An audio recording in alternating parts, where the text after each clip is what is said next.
Okay, so let's see how it is going. Am I live? I don't know. It is live. So, hello everyone. I will be. I'm gonna be. Wait.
right.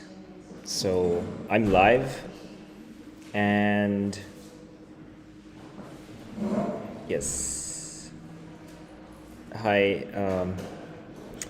If you're watching on YouTube, good morning. It will be streamed, but let's see how it goes by popular demand. Today we're gonna have hands-on experience with Hydra live coding, and I'm gonna start to introduce what Hydra is. But also, I think it's nice to do some kind of introduction round virtually, just have an exercise of working with the text, just warm up our fingers. I have the workshop material. By the way, I'm Naoto. Well, we're going to introduce each other virtually, so I think we don't need to. So let's go to, this. And I always say that, I can make a QR code, but this is not that long. You can type it, and if it doesn't work, you can ask around if it works or not. Okay, so yeah, first, if you need Wi-Fi on site, please ask Alex. And if you're online, probably you're already online, so you can just go to this website here. And if you go to this website, I will just try to make it possible like this. And I don't need my Zotero today. What is this now? So you will probably land somewhere like this. And I made this collective notebook where you can click, and you will probably land somewhere, something like this, I hope. Well, there are already 3 people, so it should be fine. So let's do introduction round. Good morning.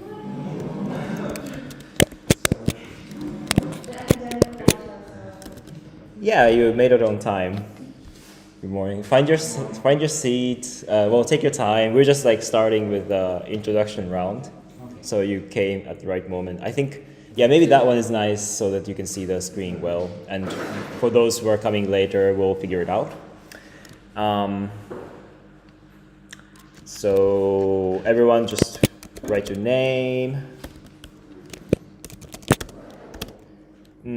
Where did you come from today?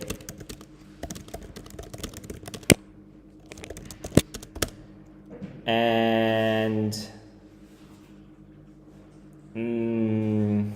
song you've been listening to lately.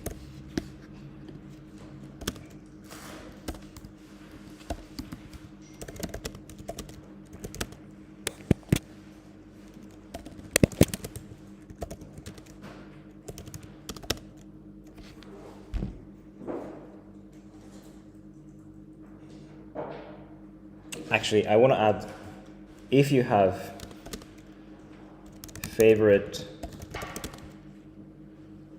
music video, that would be nice. So, for those who joined late, there is this big URL. First, ask Alex for the Wi-Fi and go to this URL.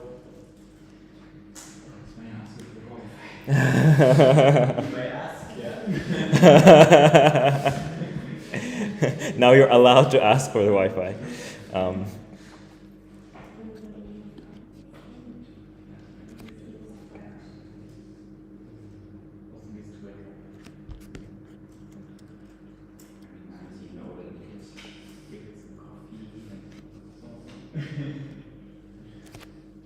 don't know what I've been listening to.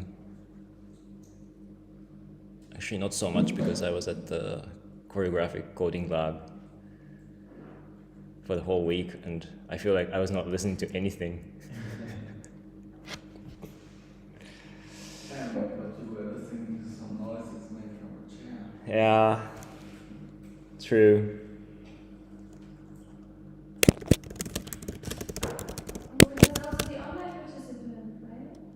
Yes, so for the online participants, yes, there is. Hi.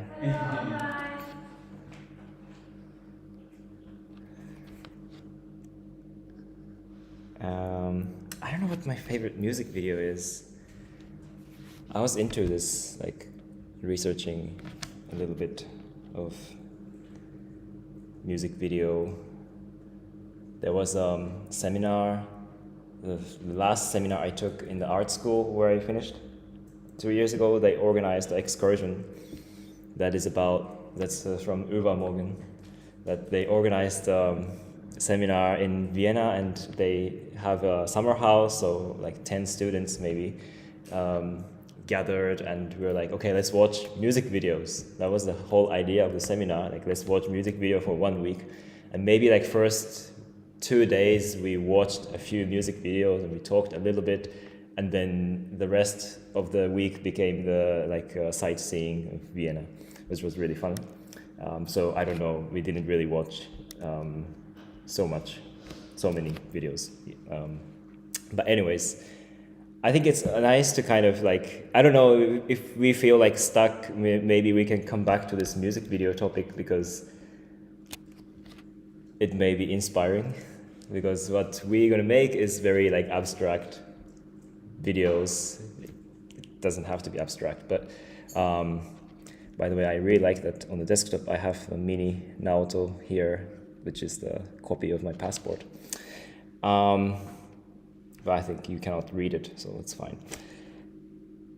Okay, so yeah, music video can be interesting, and also like, if you're interested, you can also make a music video with Hydra.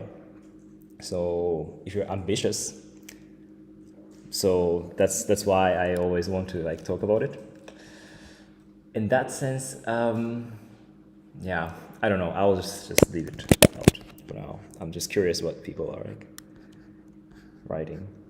And also, I just opened this pad for introduction, but if you have like questions, I might answer it. I mean, we can have a dialogue, but also, if there's like a code snippet that doesn't work for you, you can just write it here, and we can, look into it together, and I can, provide something here. Or like if there's like resource that may be interesting for you, I will put it here. So we can use it in a interactive way. And then towards the end, we might do some kind of jam session together that will be on different editor, but we'll see. And all these like links, I can share it in this pad, so just keep it open, and it will be very useful. And actually, it's like quite open-ended. Like first part, I will explain what Hydra is, and also we're going to go through some basic functions to more advanced functions. Let's see. But I don't have like the full content for this 3 hours, so we can go into like topics that you may be interested in, or it may be about using video, like webcam. I mean, we're going to be using webcam, but we can go more into like performance aspect, or we can I heard that there's interest in another live coding tool called Strudel, and I'm not really familiar with it, but maybe we can look into it together. That could be also interesting, so that maybe we can make sound, audio, visual with live coding. That would be amazing. Also, I brought this sticker printer, so maybe we can make some images and print it on the spot. That also may be fun. But let's see what will happen. So, I really feel like I have to put the music video, but it's hard to like talk and think at the same time. So if I come up with something, I'll fill it later. Okay, so I hope everyone has this right now that you are like on the pad. So I assume that everyone's there, and I might just put it on the chat so that if anyone finds this YouTube link, they can find resource. All right. So let's go back to this one. But actually, I noticed that the introduction I wrote here is not what I wanted, so I opened another one recently. I have been using glitch.com for hosting, which is like it was a nice tool to, quickly set up a website and publish it, but it was not a very good model for making money, not profitable, so they shut down. So it's in between, like moving material from here to there. So the coding part, all the material is in the URL I shared, and the one that I'm going through is not there, but I will probably merge it somehow later so that it will be centralized. But if you're just following now, it's fine. Like, you don't have to worry about. I'm the one who's worried about. But let's just jump into this code of conduct. Just to say that we don't have to we're supposed to read it, I guess.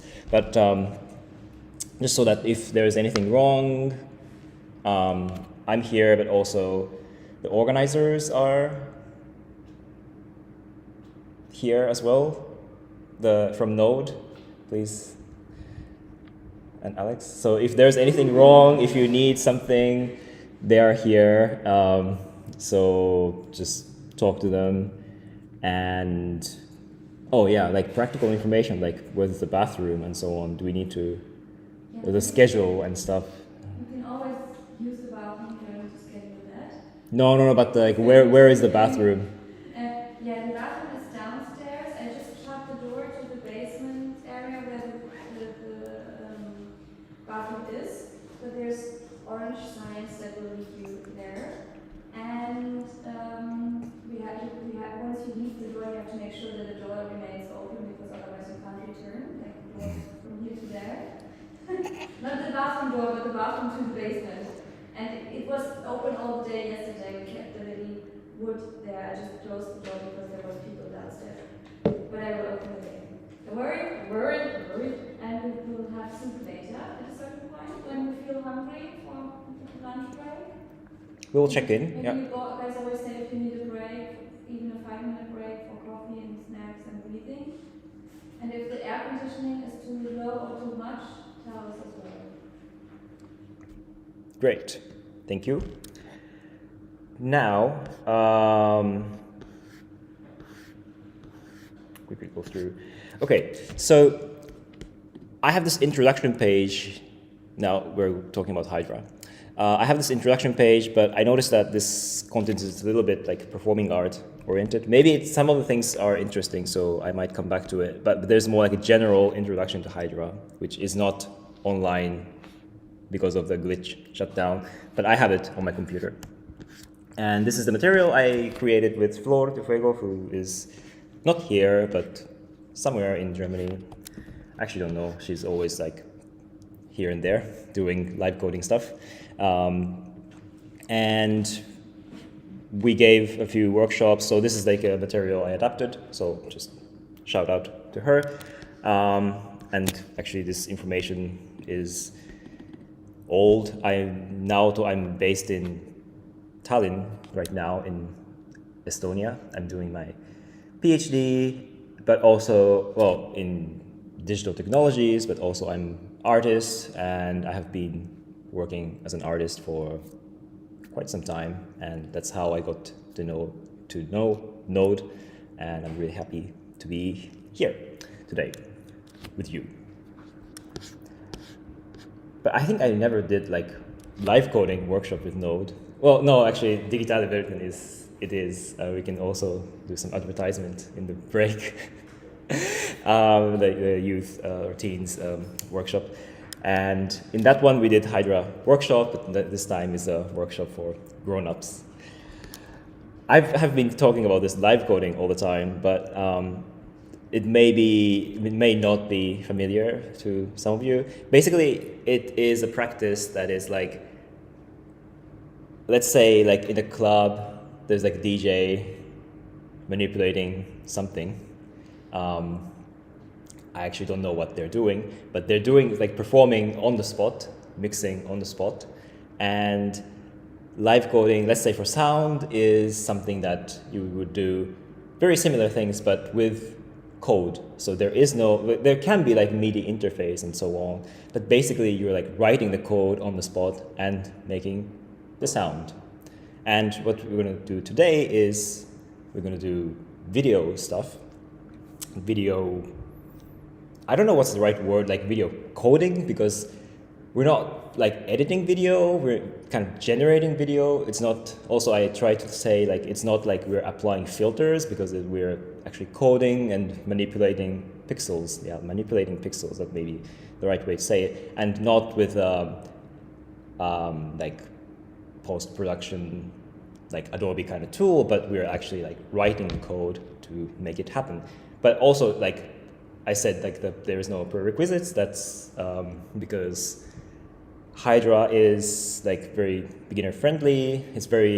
We can start with very simple syntax, and also it can become like really advanced. So let's see how it goes. And also, what's interesting with this live coding is that there's tools a lot of tools are made for browsers, not everything, but that makes it easy to collaborate online. So someone from Mexico, India, US, like Germany, Japan, they can come to the same editor and edit it together, which we'll try later. We are in the same spot, plus online audience, so it will be fun to collaborate together. And what's also important is that we have this philosophy to like show our code, not just about when we're writing the code, we show it like this, basically. This is one of the practice, so it's not just about making these images, but also we're showing the code, which is kind of important practice of live coding. And also the tool, so Hydra is created by Olivia Jack, and she made it open source, so it's not just like we can go to the website and use it for free, but also the code is licensed as, actually I don't know. If you go to GitHub, you can, we don't have to go into this today, but this is so useful because if you're really like advanced and want to know what is happening under the hood, you can see everything what's behind Hydra. And this is what is this? GPL3, AGPL3 license. So you can also customize Hydra itself and publish it, or suggest things to change or add features. Like, you're welcome to contribute to the community, and also if you're interested, you can also contribute by making tutorials or making translations and so on. So it's not just like one way of contributing to the community. And yeah, it's really about making it together, making it possible for others. And there is this organization called TopLab, which is, it's really old. It's founded in 2004, and it's kind of a hub for the online live coding community. And they organize events, for example. It can be like a local event. You can like publish it here, so that right now, actually, this alpaca festival is happening I think in Sheffield.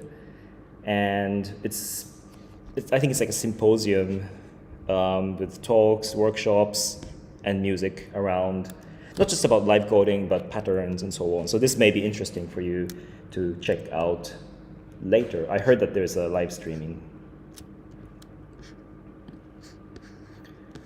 Also, there are like branches, like Click is one of the organizations in I don't know if it's Argentina or Latin American. I think it's an Argentinian collective for live coders. This is included here because Fluor has been part of it. And the tool we're going to use for jamming later came from this community. It's called Flock, and it's adapted by the collective or artist called Pasta Gang. So, but it's like family of tools come from here. Yeah, this is something I just said. So sharing is good. So the philosophy is that don't keep it to your secret. It's not your secret sauce, but if you create something, share it, not just the outcome, but the code, how you do it. So also like I contribute by making tutorials. I have a lot of like video tutorials on my YouTube channel. So if you want to follow up, that's also a good place to check out. Now, we're going to shortly open the Hydra editor. We haven't opened it yet, but we're going to go through that. Hydra is made by Olivia Jack. I think she's based in Berlin. And also I wanted to check out, she has this new tool somewhere, if I can find it. Maybe I'll find it later. I'll just keep her website tab open so that I can revisit it. She's a creator, and the idea of Hydra is that basically it's written in JavaScript, and it comes with a web editor, so you don't have to install anything. You just open the browser page, which is exactly this one.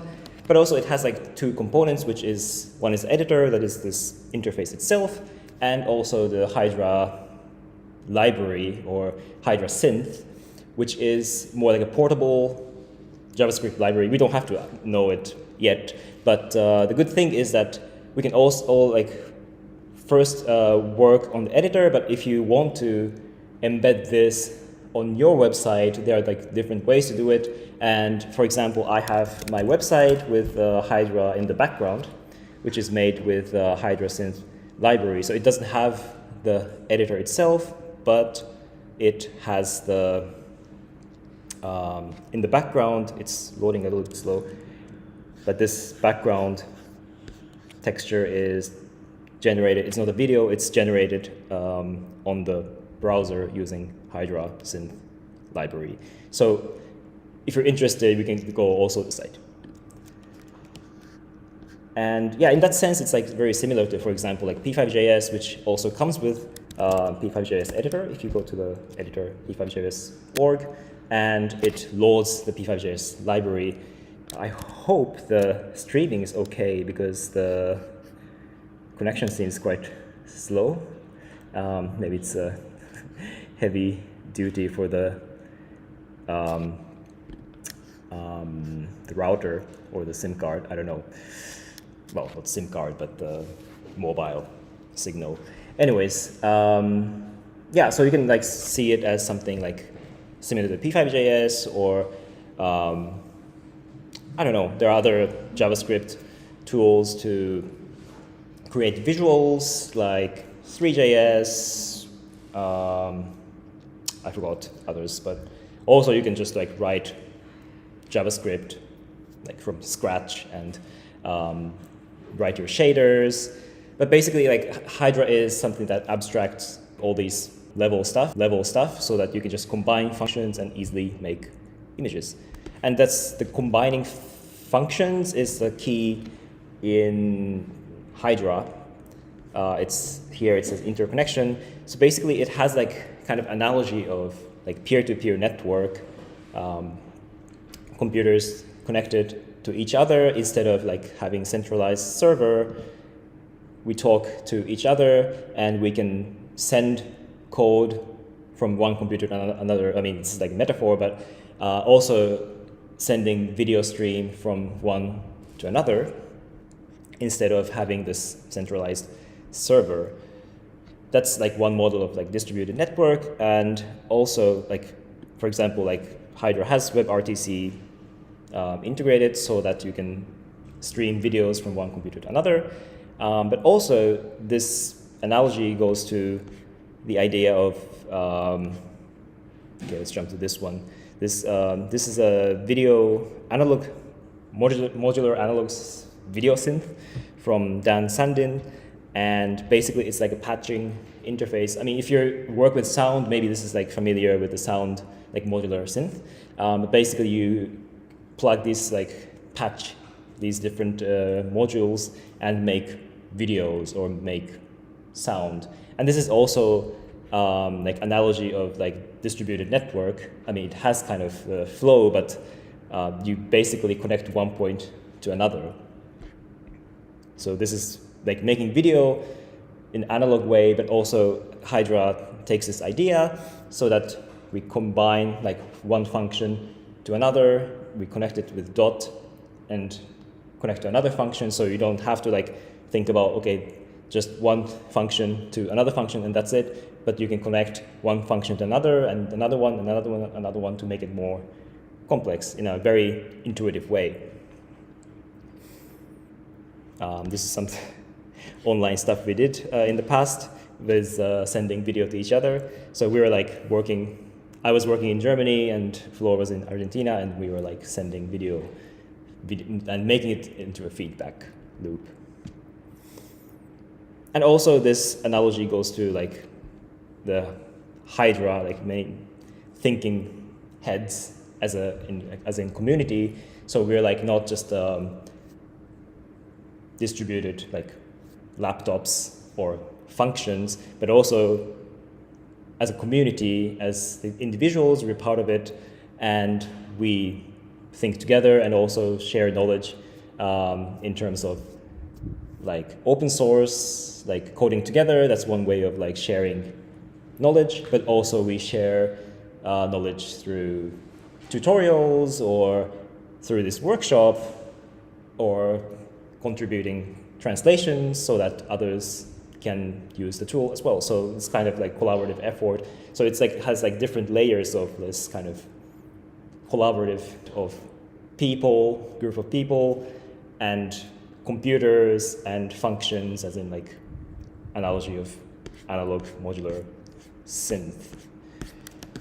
So I think I can just skip these things. Yeah, and also like after the workshop, I can also share this again, but there are different, this is a little bit old, but like join Discord group or Facebook group if you want to follow up with others. It's also always like nice practice to share what you do with others, even if it's like simple, just we're gonna make something and we're gonna share it with others, and that will inspire each other, and that's basically the idea, or how we work together as a live coding community. Now, I'm going to go back to this workshop material, and we're going to start the hands-on part now.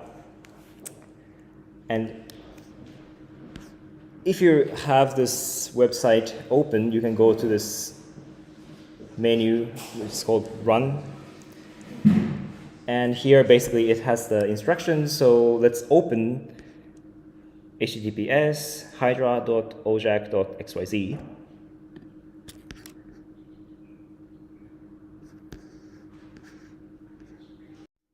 And the very important, you can like allow microphone or not, it doesn't really matter. It's just, it's not going to send microphone recording to anywhere. It's just for like making audio reactive stuff later if you're interested. Right now you can cancel or allow, whichever. And some example might ask you to use the webcam. If it's asking for webcam, I think it's good to say yes, because we will soon need the webcam. And your example that it showed up on the editor, your editor might show something very different, because also the idea of Hydra is very community-based, so it always starts with example contributed by the community members. And here, well, actually, it says it's based on my work, but it doesn't matter. What we're going to do is very simple. Like some code may be like very simple, some may be really complex. Like this one is fairly like long code, but what I'm going to do here is just pick one number and change it. So, and maybe not drastically change it yet, or you can, if it's 4, I don't know. And I'm going to run the code by Control Shift and Enter. If you're using Mac, it's also Control Shift and Enter, not Command. I think Command doesn't work, so it has to be Control Shift, hold together, and Enter. And I'm going to change some other numbers. I don't know, maybe like this one,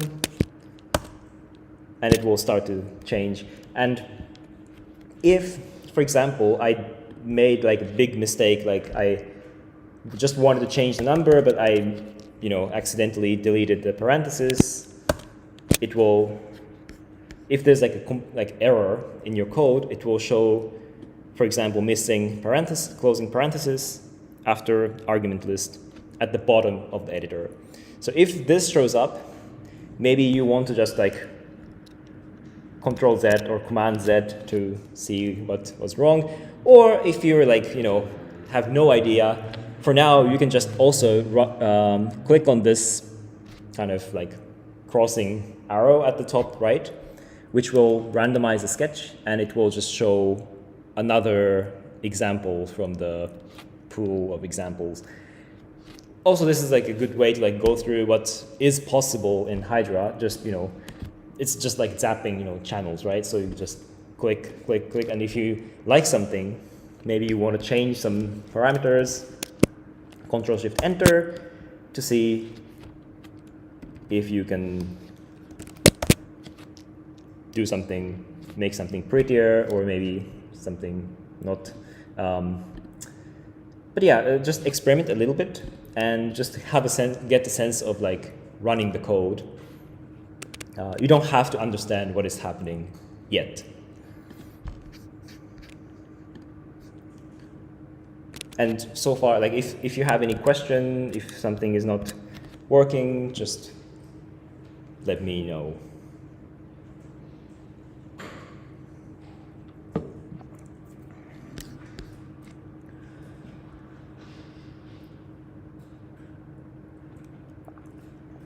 And do we have extra coffee, or how's it going with the coffee situation? I'm sure there's. Yeah? It's the Okay. strong version of the. Oh, yeah. one you had before. Yeah. So maybe we can have stronger coffee and to be prepared. Yeah. Yeah. Because after this, I think it's a nice moment to just breathe. If you are done with changing numbers, and if you get the sense of it, maybe also just stretch a little bit, because from here we're gonna like actually start coding, and you might get like sucked into the screen for a while. So yeah, maybe like we can have like a tiny break as you want, and you can also experiment with the code if you want, but it's up to you. I would rather like have short breaks in between. This is the first one you had, and this is gonna be the second version of the coffee you're gonna have. Can I take a photo of you and like comparison? Yeah, This is the light version, yeah. I'm opening the toilet. and this is strong coffee. So it's actually a really nice example, because you just change one number, right? It's so nice. Yeah. And suddenly everything changes. Yeah. So you can actually already perform in a way, because you just like open an example and change something, and if you feel like everything just goes crazy and just really close, just like press the shuffle button again. I also like that the syntax is quite far from other programming languages like that, so it's more of a kind of unusual. So for the online part, I will just write that. Short break now. And I will mute for now.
So we're slowly coming back, and if you are, thanks. It's actually color-wise it works well.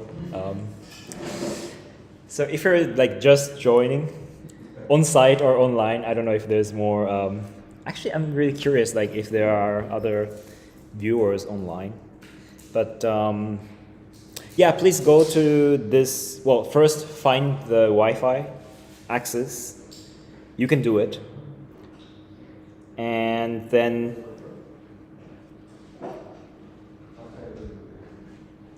yeah, also if you're on site, maybe the bandwidth is not that big, so if there's like, you know, weird update going on in the background, maybe you want to pause it. Don't stream videos, don't do, I don't know. Yeah, actually there are, actually 2 viewers right now, which means one of them is me, so, okay. So yeah, you can go to this URL, you can type that to your browser, and you will find something like this.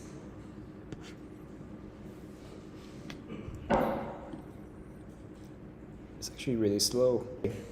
And now we're gonna be actually writing code. I mean, so far we are actually writing code and executing, and it's gonna get more and more exciting.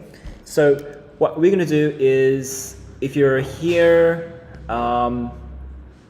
either you can just follow it on the monitor, or you can check it on your computer, because I'm sure like some of you are like really fluent with programming, and you might find it a bit slow. Then just feel free to like go through the material, and as you come across something weird or you have questions, just bug me during the breaks. But I'm just like doing it one step at a time. So if you go to this webcam on the menu, and it will ask you to use the camera, I will allow it. It's not going to save anywhere. It's just showing it on the, it's just for the rendering, and it's not like saving or streaming it. I talked about video streaming, but by default, it's not doing any streaming.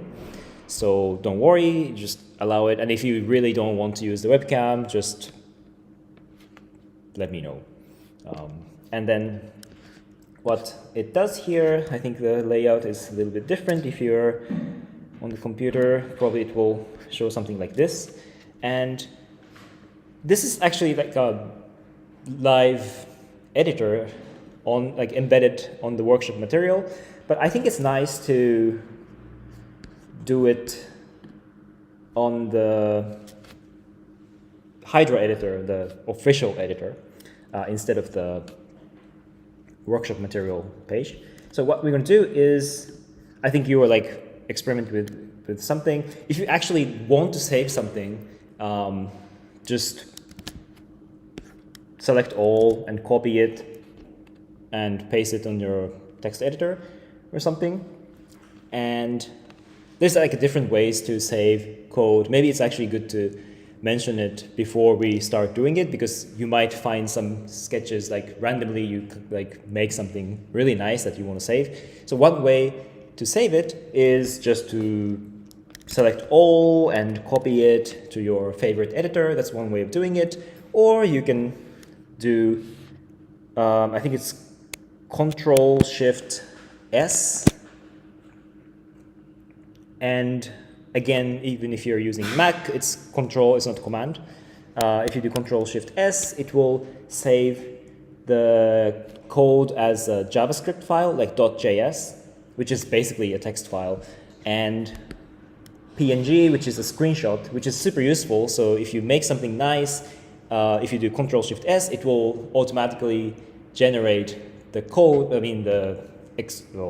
save the code in your download folder and the screenshot, so you can already share it with others or post it on Instagram or Mastodon or whatever your favorite social media, or you can embed it on your website as an image. That's also a nice way to share things. And the thing with this .js file, what's nice about it is, so I saved, okay, maybe I go here.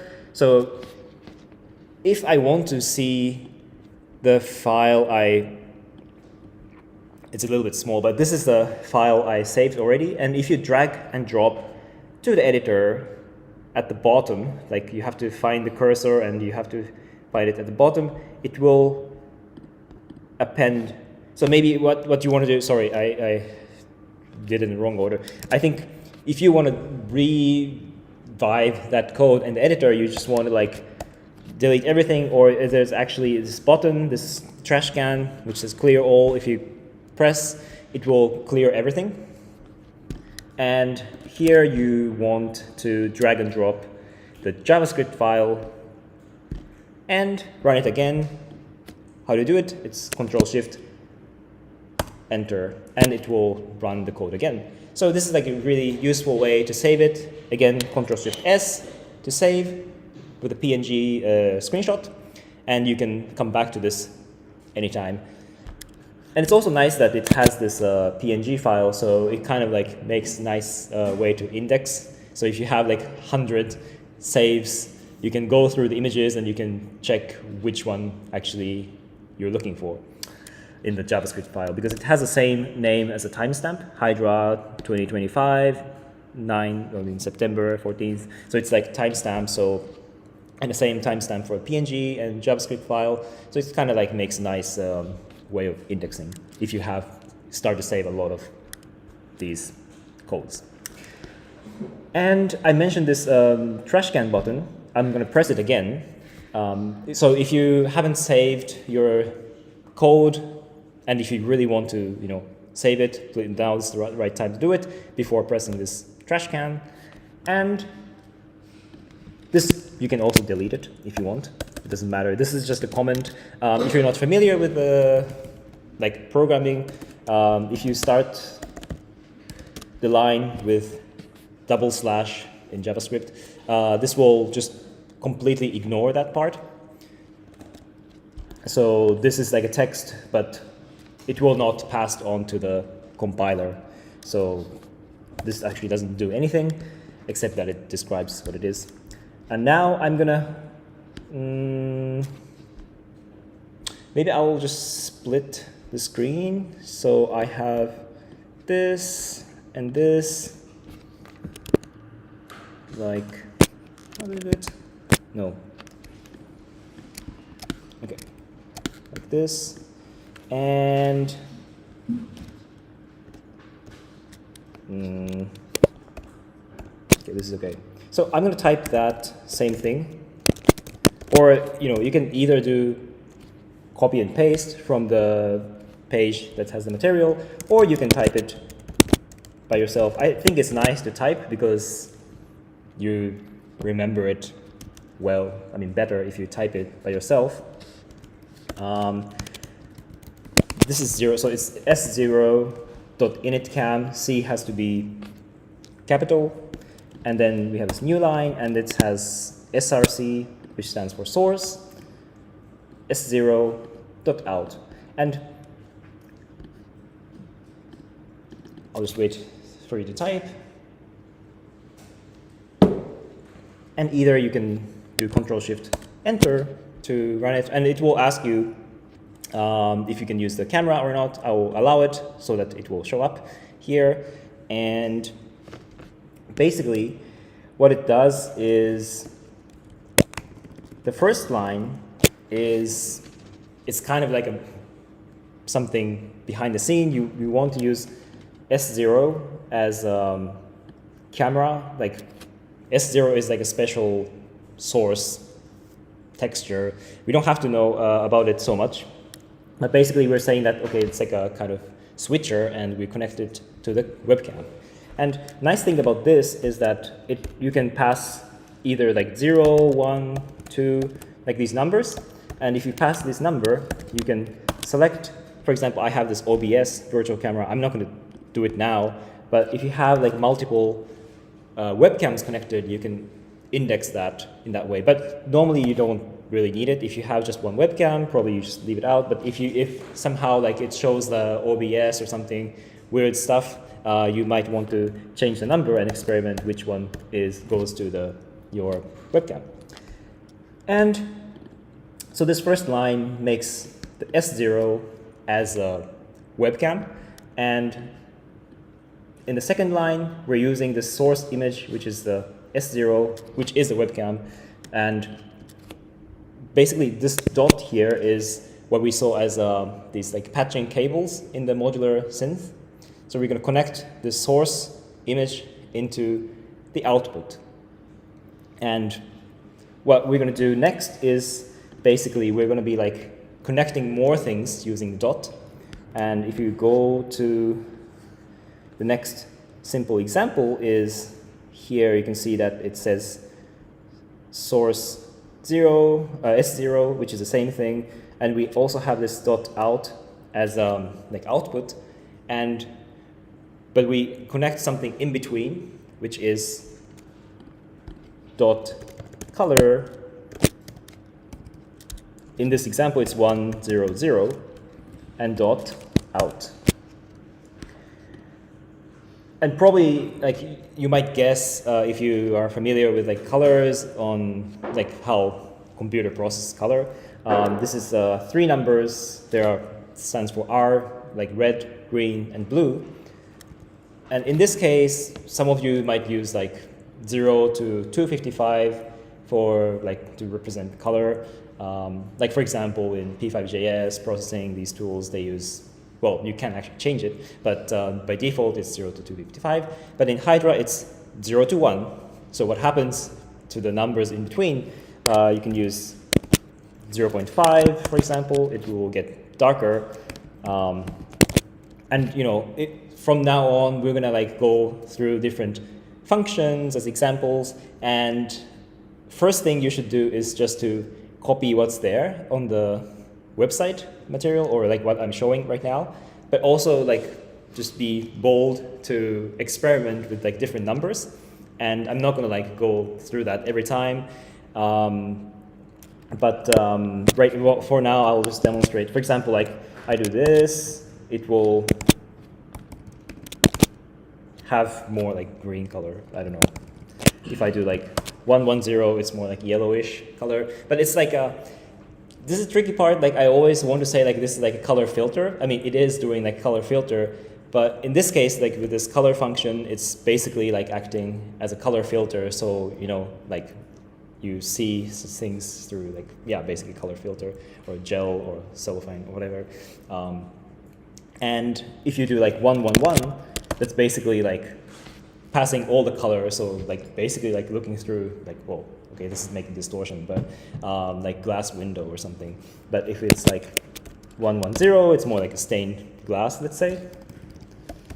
And so far, like I'm behaving really nice that I'm always sticking to 0, between 0 and 1, but there's nothing blocking you from trying out different numbers, like -1, what happens?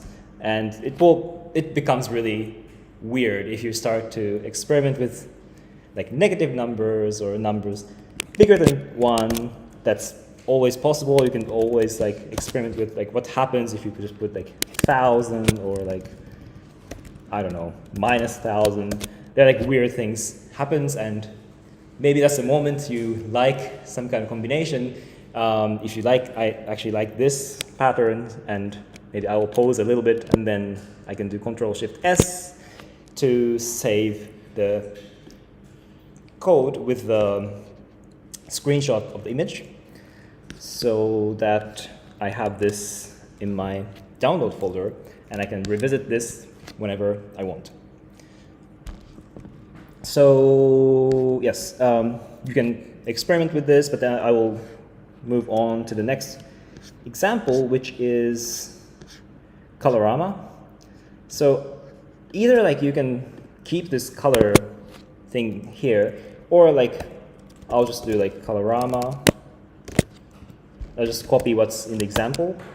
And this is like one of the favorite functions because it does really weird stuff. Like now you can see that my sweater is like going crazy with this red colors in between. Basically, it does something with hue saturation value. It converts RGB to different space and does weird manipulation. So like black colors become something like completely off, but it's really like unpredictable. Well, like for the eyes. So that's really fun. And you can also experiment with this number if you do like Colorama 1 that goes like completely wild. And that's why I'm saying that this is a favorite function. If you do like -1, it's not that, well, it's not that wild, but it's also fun. And again, you can combine it with, for example, like we already saw color and Colorama, and why don't we just put them together? So 1, 0, 0, Colorama. It's not that exciting, but also something that you should try is what happens if you swap the order of colorama and color, does that produce the same result? And it's not. So you don't have to like, bless you, you don't have to check all the combination yet. I mean, if you have time, maybe you want to experiment with these things, and if you find some like nice like pattern, you want to save it and come back to it later. But I just wanted to highlight that the color manipulation is sensitive to the order, so sometimes if you flip it, it might produce something completely different. And also what I encourage is like, we tend to like add more and more functions towards like as we look into the different functions, but like adding things, like having more things doesn't mean it's better. So sometimes you want to take some things out and it might produce something really surprising. So just, experiment with like order, or like, taking things in or out and change numbers and be bold. So that's my advice to have fun with this workshop. Now, the next one is saturate, and saturate is quite straightforward function. And also, like, the nice thing about Hydra is that if you don't know anything about the function, you can also leave the argument, what's the numbers inside the parentheses, like completely out, and it will still does something. And that's a super nice thing about Hydra, so that you don't need to give these like, I don't know, arguments or parameters like all the time. If you don't know it, just leave it out. It still works because there's a default parameter. And if I do like saturate, it's already like saturating the image than the original one, as you can see. I don't know what the default parameter is, 1.5 or something? No, like 2 maybe? Yeah, I think it's 2. But basically, like, well, saturate is quite straightforward. It's saturating the image. If you do saturate 1, it will produce the same image as like without saturate. And if you do saturate 0, this will make the image grayscale. So this is like quite useful. Like saturate doesn't mean like it's always making it saturate and more colors. But if you do saturate 0, you can make it into grayscale. And something similar here is thresh, which is thresholding the image. And let's try thresh without any parameter. And basically this is like similar to saturate 0, but instead of grayscale, it will make it completely like black and white. And basically the parameter here is like setting the point, like if it's 0.5, then the colors, like the brightness of the pixel, if that's below 0.5, it will become black. If it's above 0.5, it will become white. And you can like adjust it. If it's like 0.2, maybe it becomes like, more white or brighter image. Or if it's like 0.8, I become like silhouette. And it's really interesting because then you can like, depending on the image, especially when you're working with a webcam, you might want to like fine-tune this parameter manually. Like for example, if I really want like a silhouette of myself, I just did 0.8 and it kind of worked, especially because I have white background, so it kind of works well. But sometimes this is like also like a tip if you're like working with a webcam and if the background is super noisy, maybe you just want to find a nice space that has a white background instead of like going crazy with machine learning tools to segment background. That's also a way to do it. I know I just mentioned like machine learning tools, but also like there's a way to combine Hydra and, for example, ML5JS, which is like a topic, if anyone's interested, maybe we can like go into like later. Yeah, so basically it's written in JavaScript, so there's like infinite possibility of combining it with other libraries and tools. But yeah, for example, like I did this project with Jorge, my collaborator, Jorge Guevara.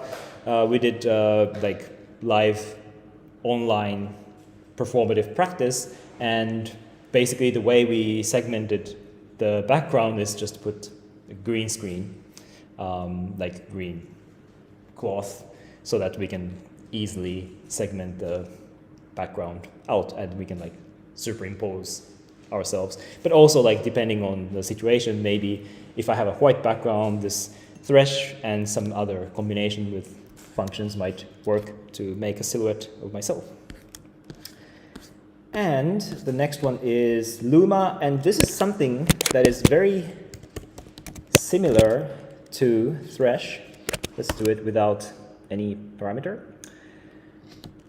This one, it will be very useful later if we start to like work with layers.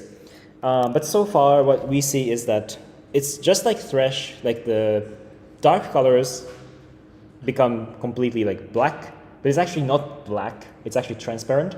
But the browser cannot have transparent color. We can't see through the screen.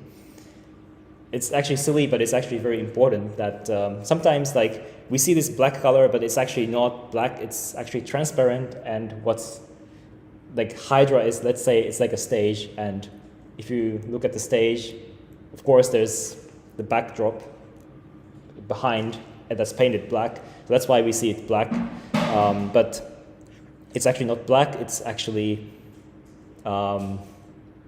transparent color.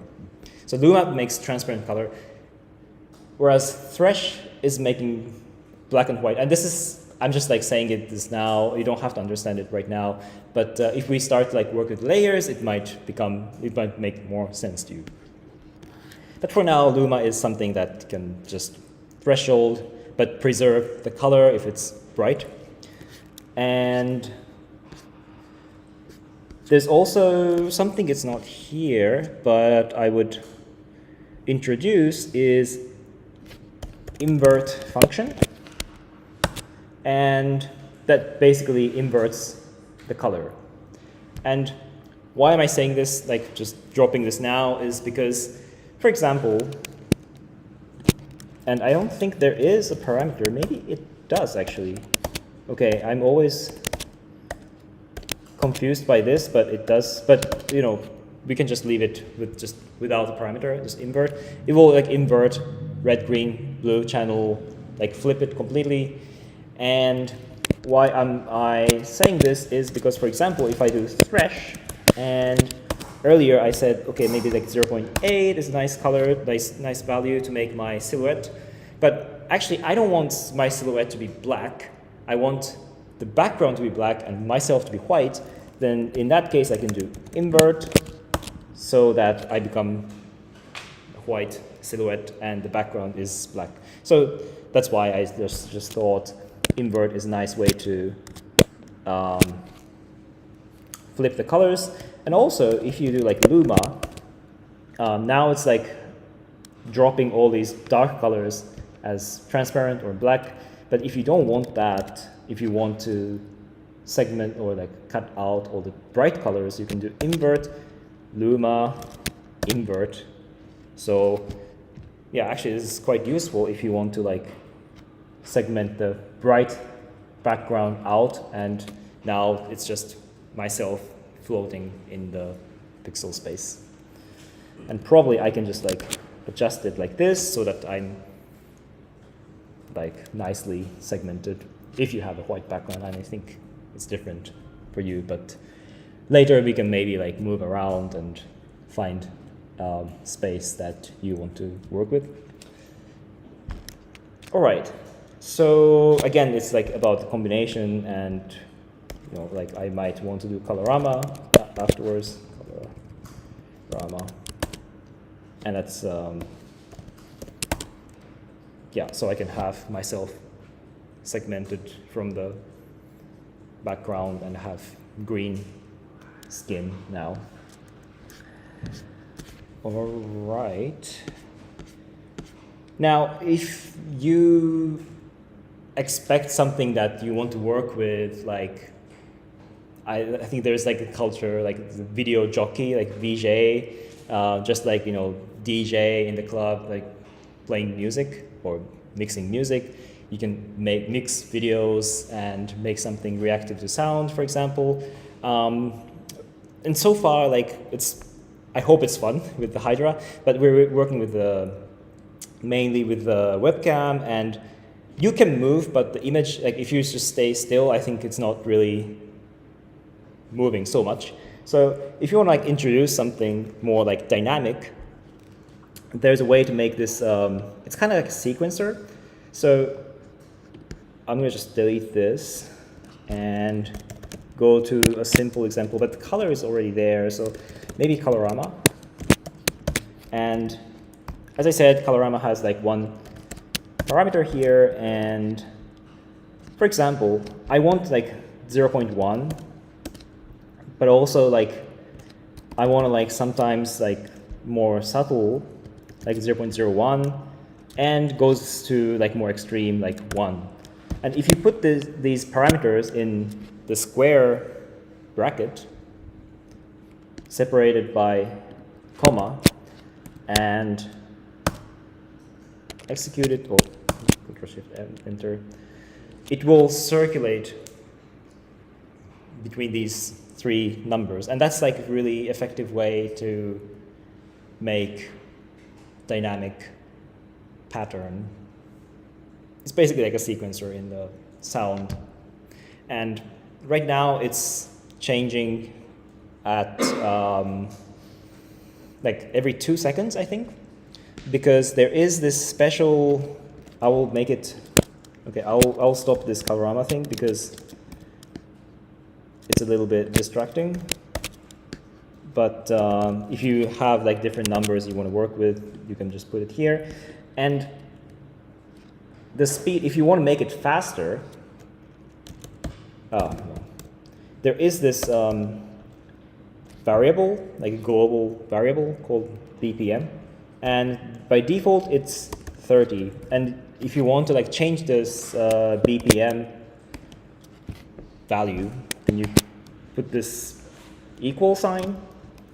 And if I want to make it faster, if I want to make it like change like every second, which is 60 BPM, or you can think about BPM, or I don't know, like you don't have to like, if you don't have to be exact, you can just like change this number, and if you do Ctrl-Shift-Enter, it will probably make it faster. Like this is 90, so it's faster than every second it's start to change.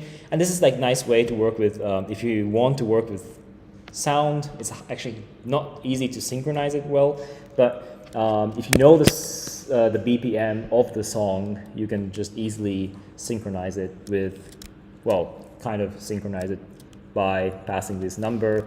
If you're doing 120 BPM, that's like every half a second it starts to change. Now, you might ask, like, but then what if I want like Colorama 0 for most of the time, and then just have like, I don't know, every 8th have this like strong effect? You can always put a lot of zeros, like, I don't know, just for demonstration, like let's say like if you have 0, 0, 0, 1, then it will make this strong Colorama effect every 4th or whatever. So you can really like experiment with this parameter. And I've been just working with one square, like pair of square brackets, but if I have like color and 1, 1, 1, which will not do anything, but I just want to change the blue channel like 1, 0.5, something like this. So now, oops, I think it's better like this. This square bracket is like alternating between 1 and 0.5, and this square bracket cycles through 0, 0, 0, 1. So it starts like make different combinations, and it will make it less predictable, which is more interesting for like live video performance. So you might want to like also, it can be, you know, like it doesn't have to be like multiple of 2, it can be, I don't know, 3 numbers. And it will make more complex combinations. And I think if you worked already with like strudel, then maybe you have this idea of like combining different patterns. I thought about something and I forgot. Yeah. So if you start working with this square bracket, the code might become longer and longer. And what I suggest is just to add a new line, just enter, and that will add new line. For example, every just before the dot, you can add this. People have like different practices for like organizing the code. For example, like adding this new line doesn't change anything about the code, and if you still like do the Control-Shift-Enter, it will compile it as it is. Actually, it doesn't matter even if you have like multiple lines in between, it will still work. So just find a nice way that works for you. If you just do enter in the editor, it will add these like extra spaces or like looks like a tab. That makes it a bit easier for you to understand the kind of hierarchy, like which is connected to which part. Because we will like start like nesting things later, and it might get confusing. So sometimes you need to add these punctuations.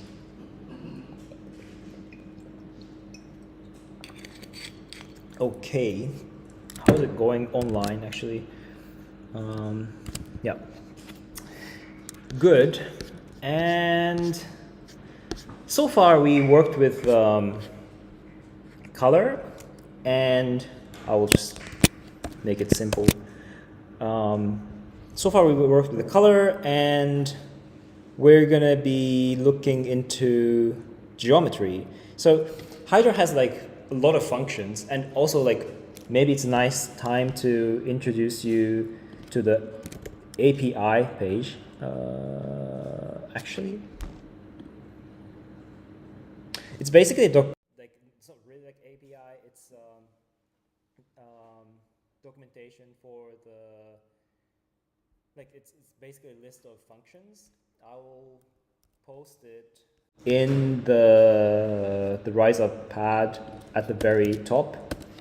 So if you're curious, you don't have to look into it now, but it has the complete list of functions, and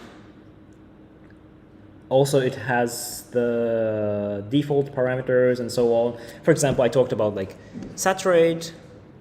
Saturate belongs to the family of like color functions, and if you go to saturate, probably the interface looks a little bit different if you have like wider screen. Now it's like shrunk and the font size is super big, so it has this vertical layout, but probably you have this horizontal layout. But basically, it will show like saturate, and the default parameter is 2. So that kind of gives you an idea of like how to use the function. I mean, especially in this like example, it has the set of examples in this editor, and it will give you tell you how to use it. It has this funny syntax here, but we haven't looked at it yet, so we don't have to worry about it. For example, if you go to it's kind of funny that color category has color function because it's just same name. The one that we looked at it at first, that's the color function, and we talked about RGB, but actually I lied that there is a 4th parameter, which is alpha, which can make the image transparent. But it was not really useful at the time because we're not really working with the transparency or layering. So I kind of left it out, but basically color function has 4 parameters. So if you want to know to be more precise about different functions, that's where you can find more resource.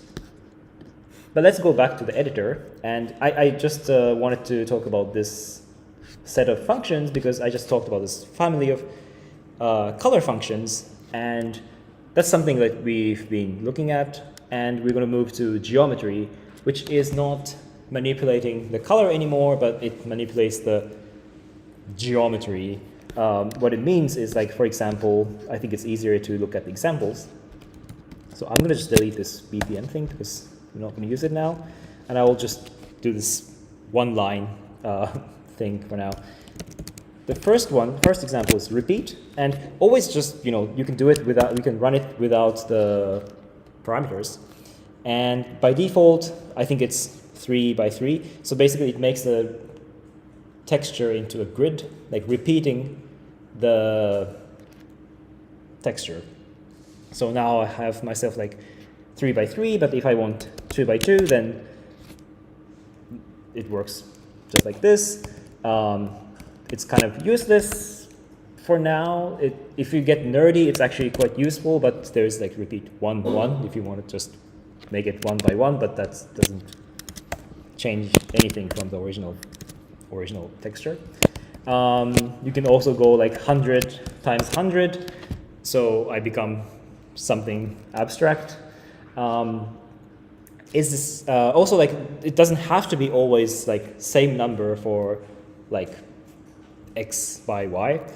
If you want to, if you put like 2 by 3, then it makes something like this. You can also go crazy like 1 by 100 or something. And it's actually kind of silly, but then if you look at it, it's something that may be very interesting in some cases. You kind of like abstract yourself. You can go like even like 1,000. And I think it starts to like do some weird aliasing. Anyways, so that's repeat. And again, we can always combine it with, for example, colorama. And I talked about the order of functions, but if you're like working with color and geometry, they're like working on something completely different. So if you swap the order of colorama and repeat, for example, and I lost my mouse. Okay, here, it will not change anything. Because, yeah, they're like looking at completely like different domain. They have different interests. So if you combine color functions and geometry functions, they will not interfere with each other. Like the order doesn't really matter. So maybe like a nice practice is just a group. If you have like, you want to do saturate and colorama, and also if you do some geometry operations, maybe you want to like group them together. But that will come later. I think as you work on it, you will figure out. It's always like good to develop your practice, like by doing it. I will give you some tips, but things work for like differently for everyone. So I think it's what I recommend is actually try it out and find your practice, what works for you. And the next one is, I see myself really big, it's the scale. So it's quite self-explanatory. So if you do scale 2, then it's like 2 times or twice like the size. And if you do like 0.5, it's actually quite interesting because it makes the image like to shrink, but it will kind of like extrapolate. It makes something similar to repeat. So they're kind of like doing similar things, although they're not aligned at the corner, so it looks a little bit different from repeat. But you can see that if I do like 0.2, then I see more myself in the grid. This is actually like, I think, same as repeat. 5, 5. Yeah. So there are like sometimes like different ways to do same thing, which is also interesting.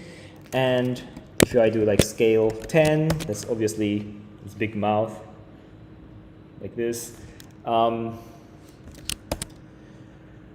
Scale has like weird parameters.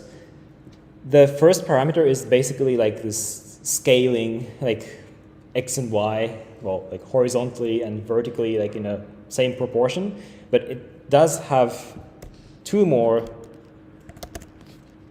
parameters. And the second one is for x, like horizontal, like stretch or shrink. And the last one is the vertical. And for example, if you do 1 to 1, it makes me like stretched into the horizontal direction. So it's really like, sometimes it gets really counterintuitive because like we're working on the horizontal direction, but it's the second parameter. And if we do this, then it's something different. So it's counterintuitive at first. I think Olivia's idea was to make it intuitive. If you're just doing scale 2, then it's like stretched like proportionally. And the second parameter is just to manipulate horizontal direction, and the last one for the vertical direction. But it makes also a little bit sometimes confusing, but I think that's also a nice thing about Hydra, that is sometimes like functions don't really make sense, but also that gives room to experiment and make some surprises for you. So it's sometimes a little bit annoying if you want to like make something really precise. It gets really confusing, but always like you can go back to this API page. For example, what I talked about is here. If you click on scale, it has this amount which goes for both horizontal and vertical directions, and then there's X and Y, and actually I didn't know about these 4th and 5th parameters. I don't know what. Okay, so it makes some kind of offset, which probably you don't need, but there are more parameters actually. I learned something new today, which is great. Yeah, so sometimes it's surprising, sometimes it's frustrating, but of course, if you have questions, just let me know. And maybe, I will go through a few more geometry functions, and then probably we can have a break where we can also have like questions and so on. But of course, if things are like really stuck and you need urgent help, just feel free to interrupt. Now I looked at the scale. So I talked about this X direction and Y direction, and this is actually quite useful. So I will just make scale like useless. It's not doing anything because it's just doing 1, 1, 1. Multiplying by 1 doesn't change the scale, obviously. And so far, like you might have noticed that the image is flipped. Well, actually, it's not flipped. That's why it feels it's flipped. But if you go to like Zoom or like video conferencing tools, it always like mirrors your image, so that's why it looks like properly like mirrored. But in Hydra, it's not doing this by default.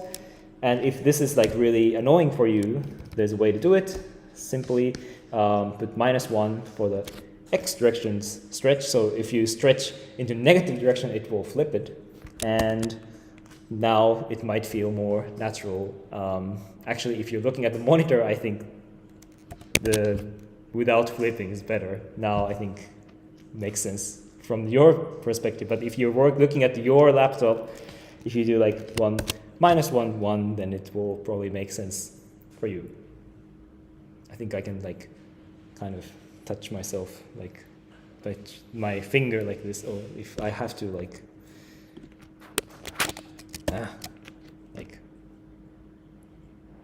wait, how does it even work? Okay, I'm a bit confused. All right, so that's a scale that can be really useful, but not as fun as like, we want something like Colorama that does like crazy things. And in the geometry family, that will probably be Kaleido.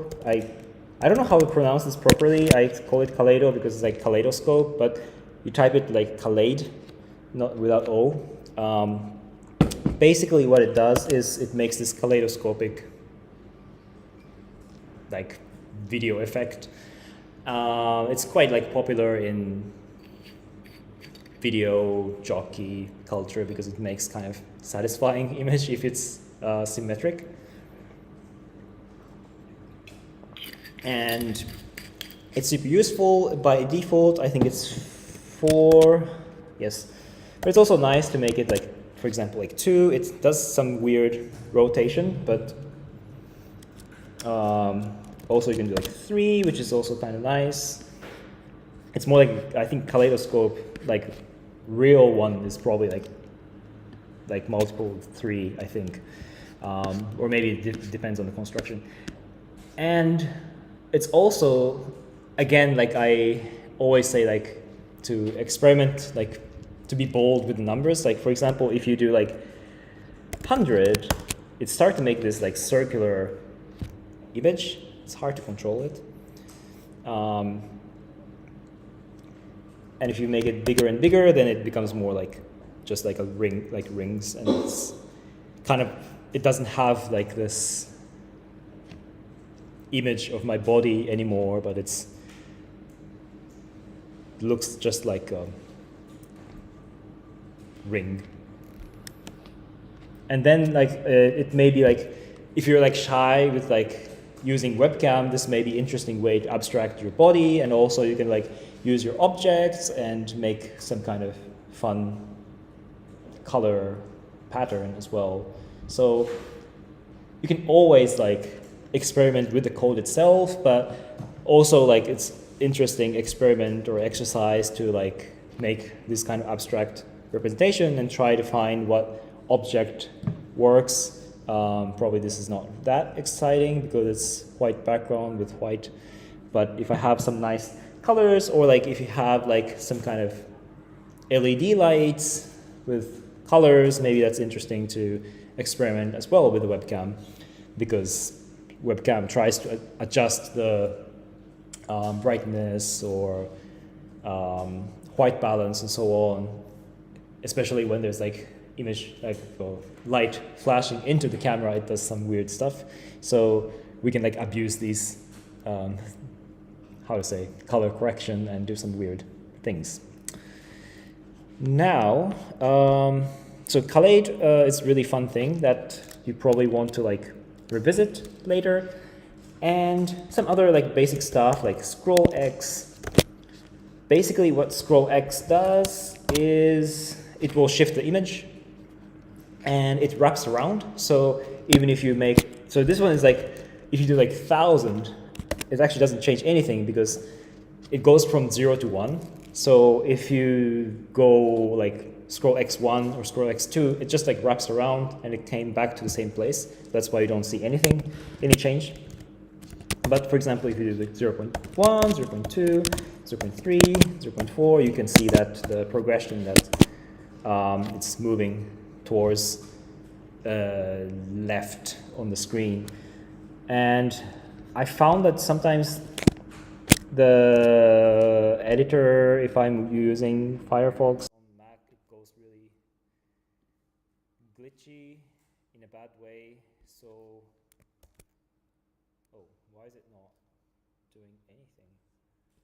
I just reloaded the page and it's not happy anymore somehow.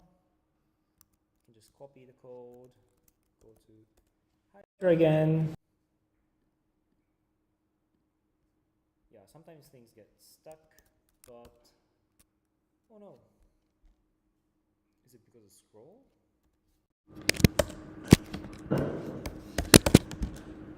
Oh, because I didn't. Okay, it's funny.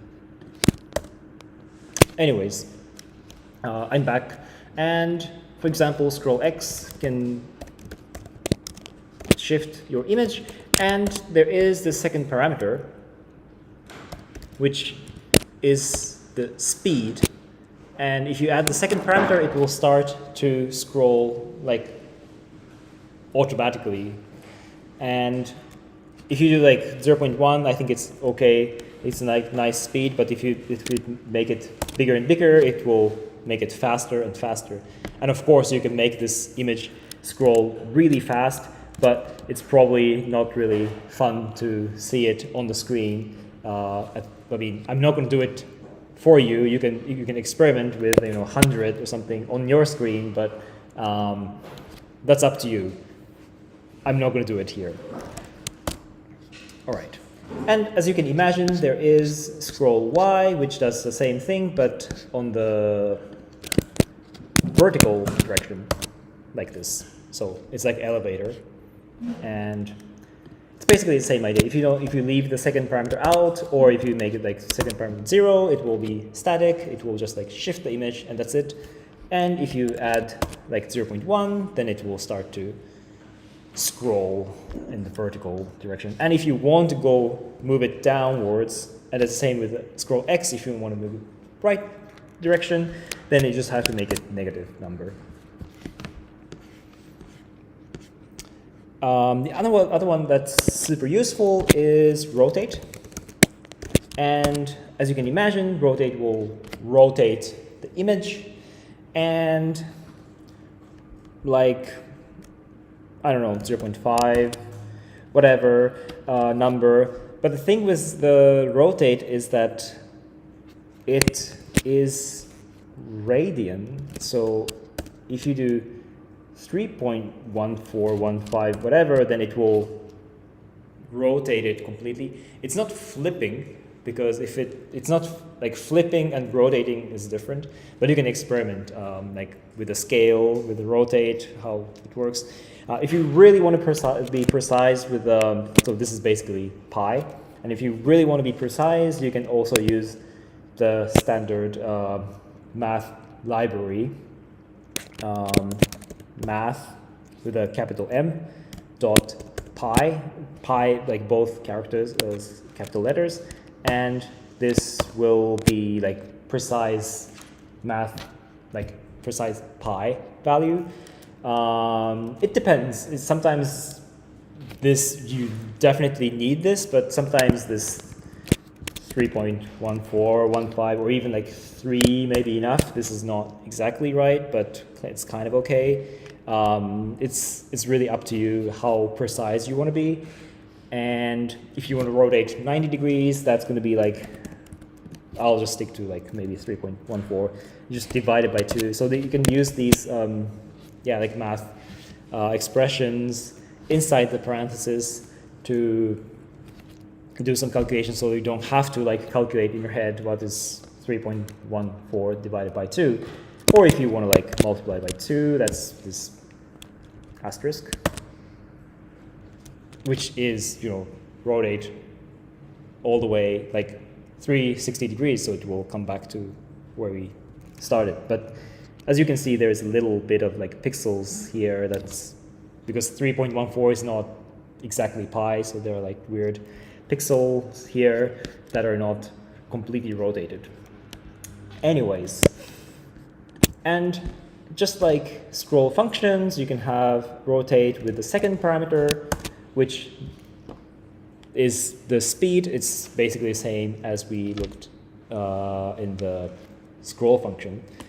And if you want to go, is it clockwise or counterclockwise? Counterclockwise, that's minus 0.1, then it will reverse the direction. Okay, so that's that for geometry. I mean, if you're like really curious, you can go to this API page and you can experiment more. Like pixelate, maybe also super interesting.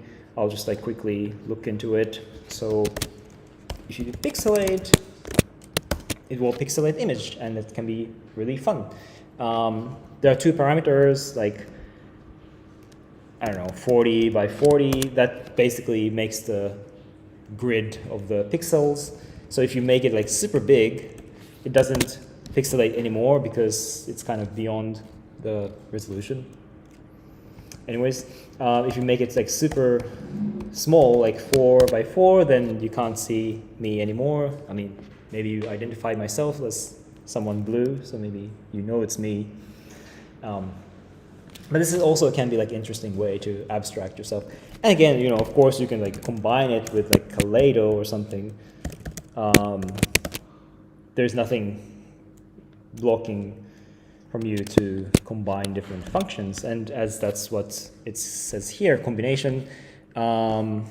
This is just a small example. It doesn't have to be this way, but for example, you can combine. You can combine these, like repeat and color, like different families together. I don't know. I can do like pixelate and colorama, for example. These 2 together. It's not really obvious. Well, this we don't really know what is going on anymore. But yeah, like this is like a fun way to like maybe I'll just open the floor for like 5 minutes, 10 minutes. We can have a break and also we can just experiment a little bit. And yeah, also like maybe after let's say like 10 minutes, 15-minute break, and we can come back and at around noon ish, and we can also show around if anyone wants to show something like what you have been doing so far. And after that, we will look into different functions that we can work.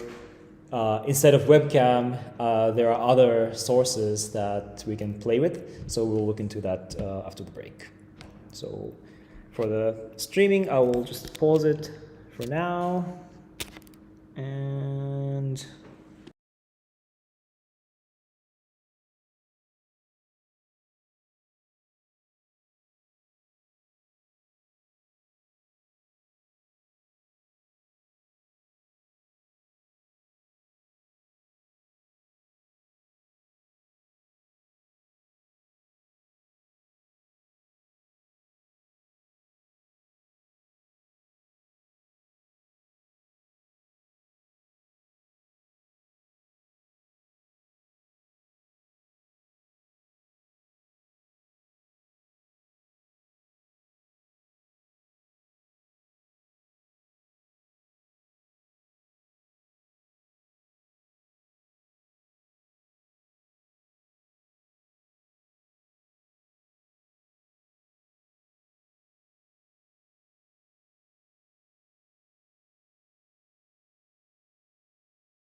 Okay, hello, people on the internet. We're going to look into the sources. So sources are actually one of these Hydra, like different family of Hydra functions. We looked into the colors and geometries, and now we're looking into source. And source is a little bit different ones, because geometry and color, they're like always like in between. Like we had the source S0 and out. They are like, you can also see it like a sandwich. So you have like two pieces of bread at the top and the bottom, and we're like always like stuffing things in between. But we always had the source and out at the top and the bottom, or left and right, or whatever. But we're going to be experimenting with different buns or bread. Instead of source S0, we're going to have, for example, the first one is OSC, which stands for oscillator, and with this one we don't need S0 initcam anymore, or you can just leave it. I think maybe it's nice to leave it here. The basic syntax is OSC parenthesis dot out. So we just replaced what we had here, which was like SRC, S0, instead of this SRC, which was taking all this webcam feed, and dot is connecting to out. We're now connecting the OSC, the oscillator, which is this sine wave kind of thing, sine wave, into the output directly. And in the example, it says OSC 30. This number is quite arbitrary number, because I think the idea is that if you have like 50, it's like 50 hertz, but it's actually not, because it's directly like adding, passing this 50 into the sine function, so it's not multiplying by pi or 2 pi. So if you want to really make it 50 hertz, you have to do math.pi, but it doesn't really matter. What matters is like if this image is something you want or not, and I think that's kind of the idea of Hydra, that it's not always about making it very precise, but whatever works for you, it's good. And it's also, if you make it, so if you do it like this, then probably there are like exactly like 50 pairs of black and white kind of stripes on the screen right now. We can verify that by saying like 2. Then now you can see that these, let's say like two black lines, like stripes on the screen. If you do times math.pi times 2, but that's, we don't really need it. Like if OSC 20 is something you want, that's great. You just have to like tweak parameters, and unless like you really want to like wrap it like perfectly for some reason, you might want to use this math pi times 2, but normally like you don't need it. You just have to like play with different numbers, and it will generate this sine wave pattern. Also, there's like second parameter, which I don't know actually what's so the second parameter is the speed. So it's by default it's 0.1, and if you make it a bit faster, bigger, then it will scroll faster. Or as always, if you do like negative number, then it will reverse the direction, and if you do 0, then it will make it static. It's useful sometimes. I'll keep it like 0.1, and the last parameter, which is super interesting, that's by default it's 0, and it makes this grayscale color. But if you make it like 0.5, it starts to make this kind of rainbow-ish color, and it's like, I would say the maximum saturation you get is at 1.6. Why is it? Well, it's actually not exactly 1.6. It's pi divided by 2. But basically, it's like shifting with RGB channels in a way that it makes it look like rainbow. Although this is not rainbow because it's not color spectrum. it's missing, for example, like pink color. It's just like shifting this RGB like mountains or valleys or this waves in a way that it looks really colorful. And this is really nice. With this, it makes sense to like make the first parameter really low. Then you can have like this really nice gradient. Or you might want to make it super big, but then it becomes like quite overloading for the eyes. But yeah, I tend to work with like small number here and either make it slow or even like static, and the last parameter like 1.6 or something. I might adjust a little bit to like desaturate, and of course, you know, there's nothing stopping you from adding these colors or stuff. I mean, this is not particularly interesting in this case, but you can do a colorama or like invert, maybe interesting to have, not really. But what if I do Kaleido? That could be more interesting.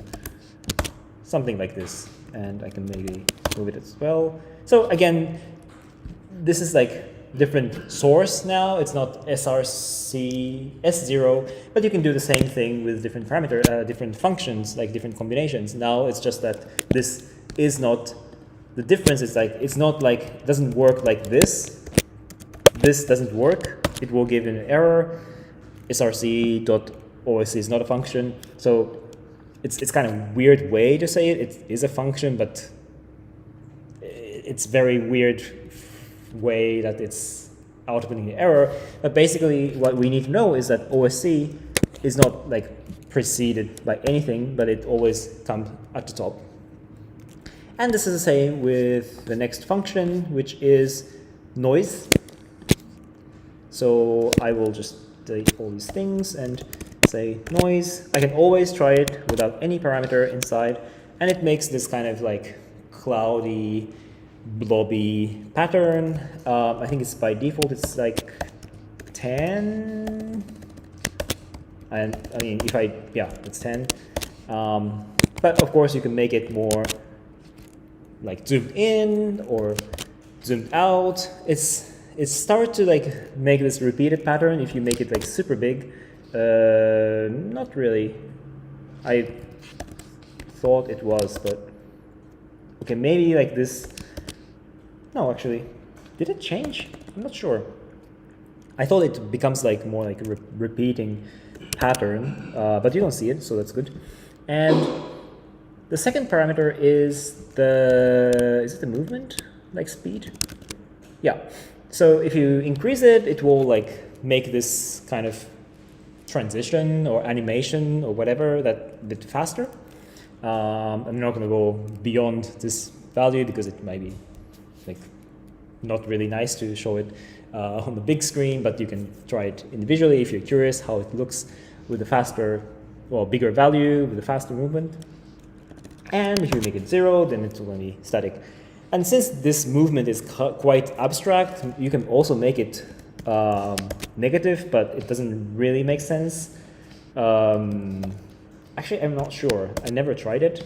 Yeah, but minus 0.7 versus 0.7, it doesn't really, you can't really perceive the difference, although it's moving in a different time, like direction of time. I don't know. Anyways, so that's noise, and this is quite useful because sine has some kind of structure. It's very symmetric and it's really like, yeah, geometric, but noise has this kind of more organic pattern. So this may be useful in some cases. And the next one is gradient. Gradient is a little bit tricky because it's too simple in a way. It basically, the x and y coordinate is mapped to red and green colors, or it just looks like this. And there is a parameter that moves the blue channel, so it may be quite interesting to experiment with this. some people add this, combine the gradient with, like, for example, repeat to make it a little bit more like interesting.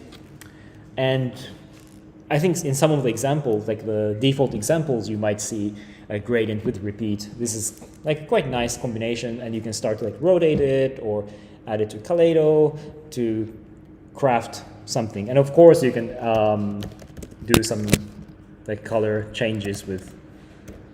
No, maybe not with color. Actually, it's not. Yeah, I think the difficult thing with gradient is like it's really hard to like work with color, for example, because if you just do 1, 0, 0, it just takes red channel and it's just like black to red. There is a color function that I didn't mention, but that could be super useful, is actually hue. And yeah, this is actually quite interesting with the combination with the gradient.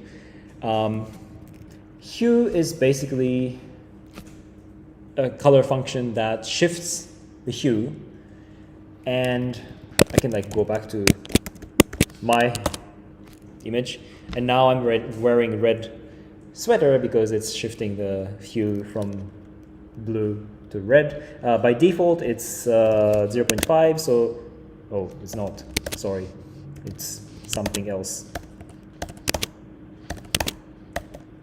Anyways, default parameter is something. I can check. Yeah, 0.4.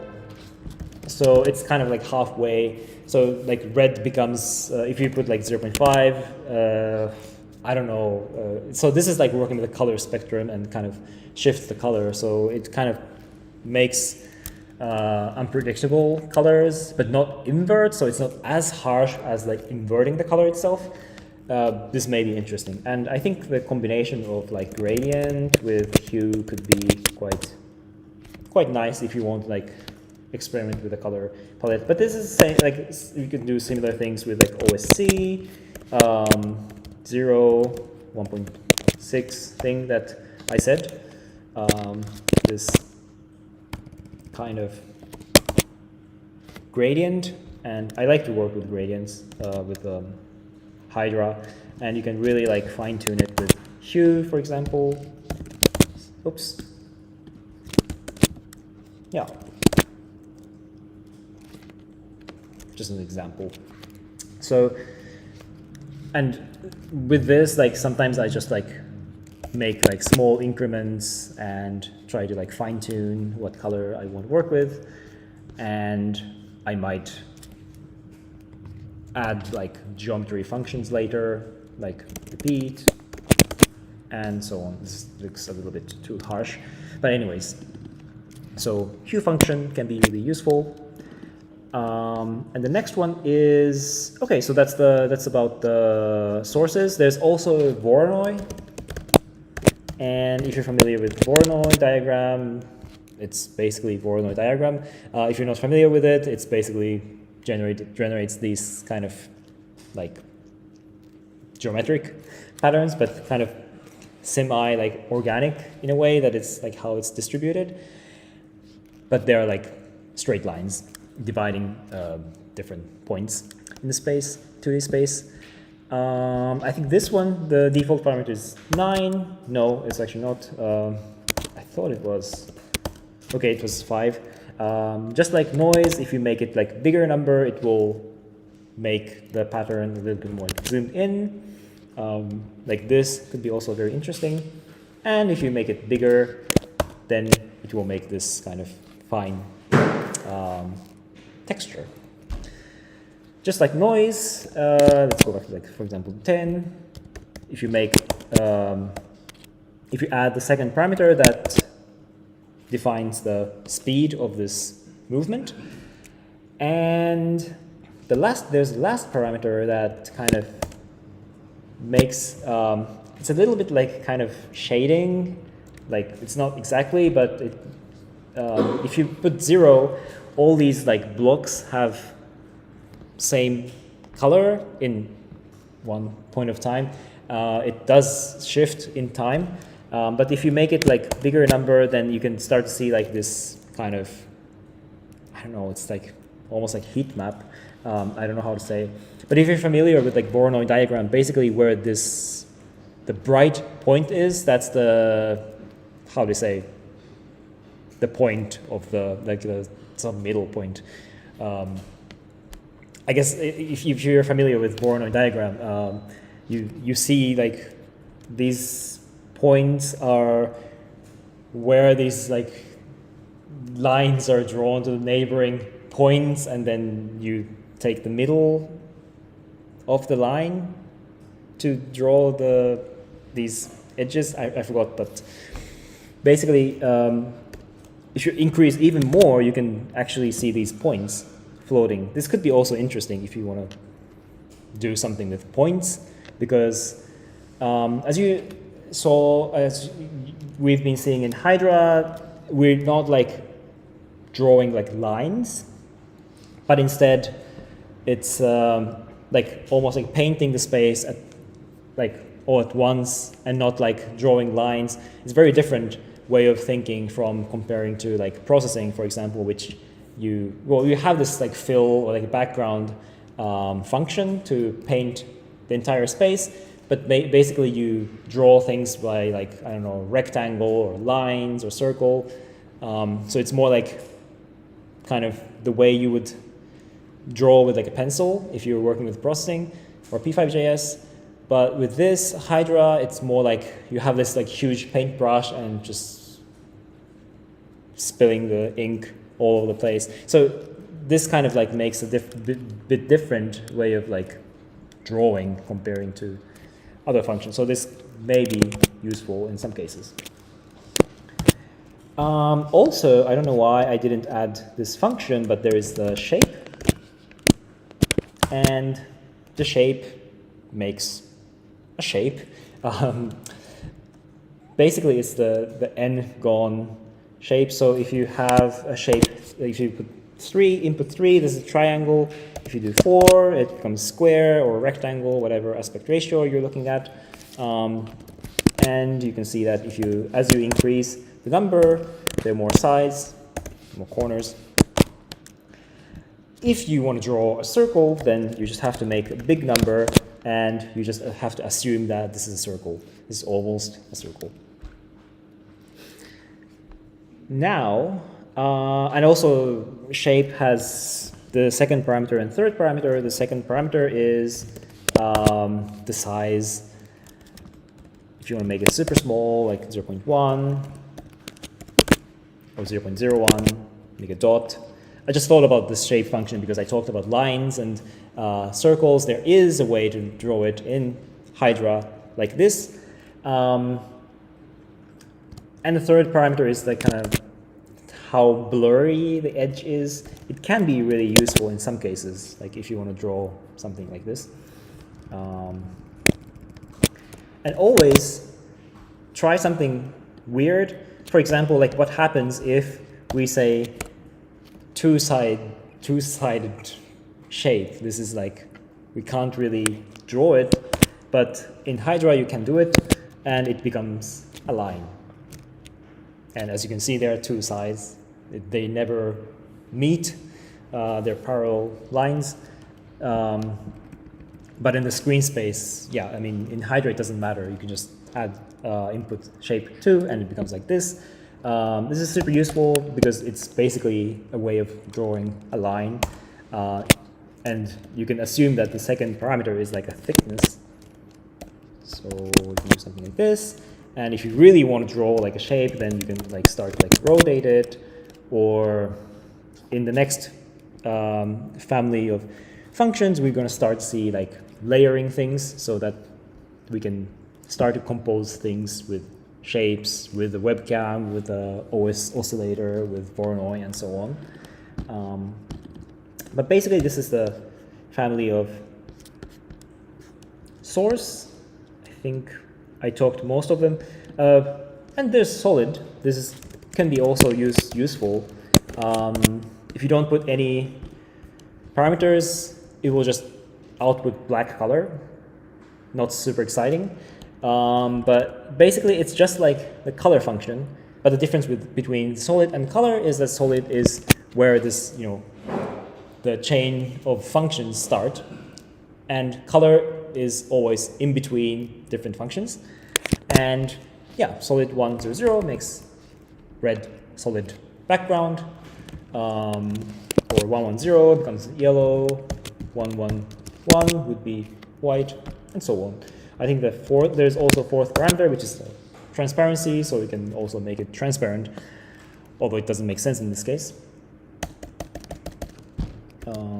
Yeah, you can also experiment with the color, but basically this is just like a color function, but as a source, and it's sometimes useful if you want to just like have like blank screen and add some other layers on top of it. So now we're going to go into blending, and I'm not sure if this is the last one. Okay, so they're like, so far we are always like working with, let's say like this idea I said about sandwich, so the source function like OSC or webcam or whatever, and there's like out is the last one, and we have other functions in between, or we can work without any function in between, but basically we always had the source and the out like as a kind of sandwich. But now with the blending, we'll have source functions inside the other sandwich. So we're kind of injecting sandwich into a sandwich, which becomes a little bit weird. But basically, maybe my explanation is a bit weird. But basically, like we're going to start with, like, for example, with a webcam. If you didn't, if you took that init cam away, and if you reloaded the page, maybe you need to add this again. And this is lagging, so I'm going to reload it. Okay. So what we're going to do is, just like we had this color function, for example, we know this already. We're going to have this here is like blend. And the funny thing with the blend is it's not taking the number at first, but it's taking another, let's say, a sandwich. So we can have like OSC, but instead of like OSC out like this, we're going to just inject OSC. So it's kind of like open sandwich. And what's happening here is we're blending two different textures. One is the source, S0, which is the webcam, and OSC, which is the oscillator. And instead of like one going to the output, we're going to like blend them and output to the screen. And just like how we've been working, we can add like color here. I don't know, for example, like this. And it gets quite messy. What I recommend is to add new line just before this source. So blend, parenthesis, open, and then new line. Also, you can add new line here, just if you want to like make it really explicit that this is sandwich. And here we have OSC, but it doesn't have to be OSC all the time. You can maybe like add Voronoi here, and also Voronoi can be like chained with Colorama or whatever. Like, oh, it doesn't really do anything much. Maybe it's not that exciting. Anyways, maybe I want like pixelate. So I have a pixelated Voronoi, for example. So you can like now, as you can see, like the possibility is really like endless, because now we're like combining two different sources. And of course, if you want to, you can add more blend here and here and here. In this case, it doesn't really make sense, but the idea is that now we can like really like combine the functions in different ways. Also to add, it's really hard to see, but blend takes two parameters. One is this open sandwich, and a value, I mean the number, which is by default it's 0.5. If you decrease the number, it will kind of favor what's here, like before blend, so this becomes more dominant. If it's 0, then it will completely ignore this Voronoi pixelate thingy. It's just my webcam with color filter as yellow. And if you put this into like the number like becomes bigger and bigger towards 1, it will kind of favor what's inside the blend function. So that's a way to like, it's like a fader basically. I don't know what happens if you do like 2. So it does weird stuff. Always weird stuff is welcome.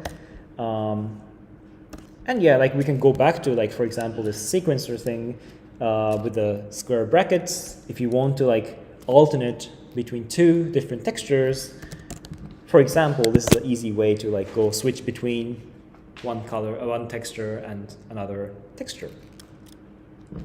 Of course, you can add like 0.5, so we can have like something in between. And also, I didn't say this when I talked about square brackets, but there's this, it's really weird expression, but, well, like expression in terms of JavaScript, not my talking. Square brackets dot smooth. Oh, now it made like really weird new line here. Anyways, you see it. I just added new line after a comma. So if you do square brackets and smooth with like smooth as a function, then it will fade like naturally between 0 and 1, and it goes back and forth. And it's the same if you add more numbers, like it will go from smoothly from 0 to 1 to 2 and to 0, 1, 2. So this may be also like an interesting way. And this is, I'm just thought about it now, so I'm introducing now, but it's not because of blend. You can also do the same thing with like, you know, color function and so on. And this really becomes really handy if you want to have like something like smooth transition. Okay, so that's blend. And if you know blend, now you can apply this to, yeah, other functions. I just quickly scrolled to just know what are available. But basically there's, for example, add.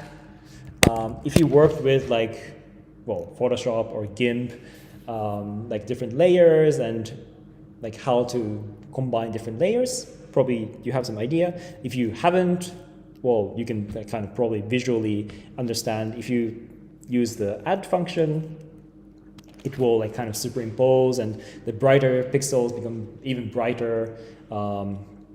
It's additive, so it doesn't get darker. And add has also, like similar to blend, it has this second parameter, which is by default 1.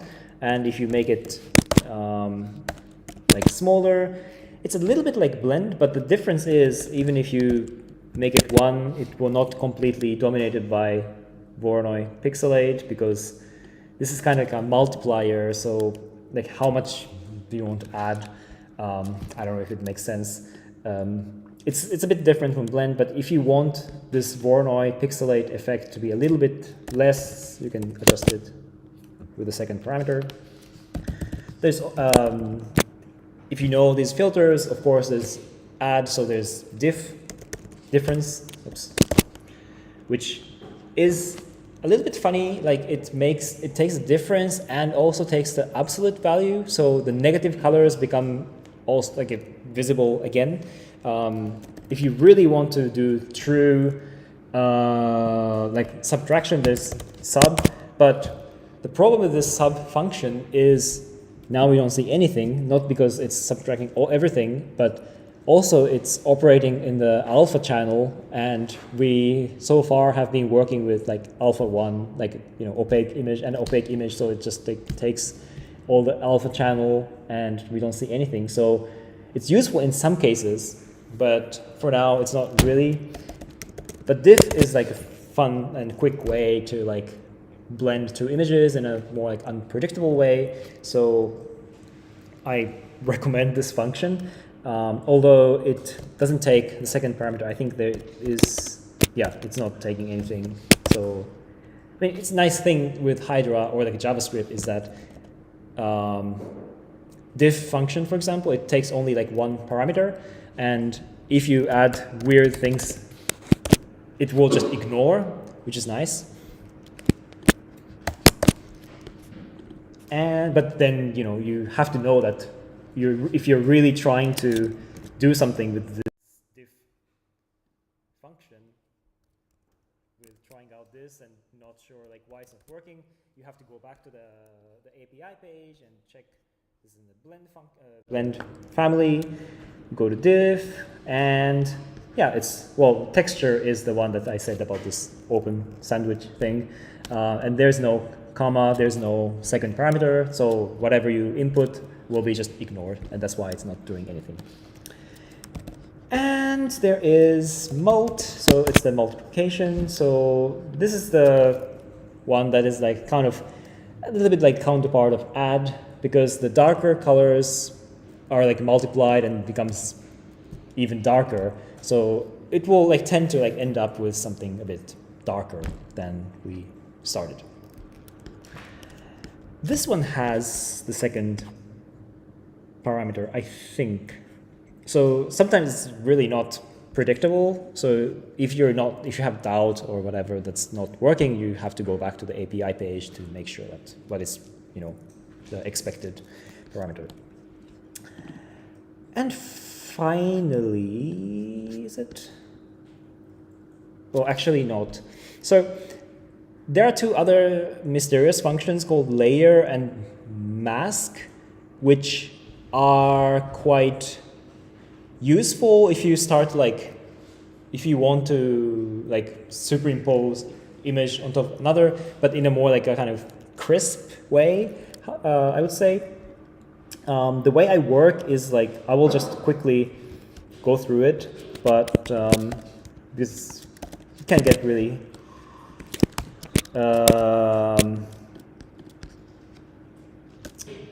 complicated. So let's say I have this Voronoi as a background and I want to like put myself on top of it. Actually, there's one way to do it nicely is like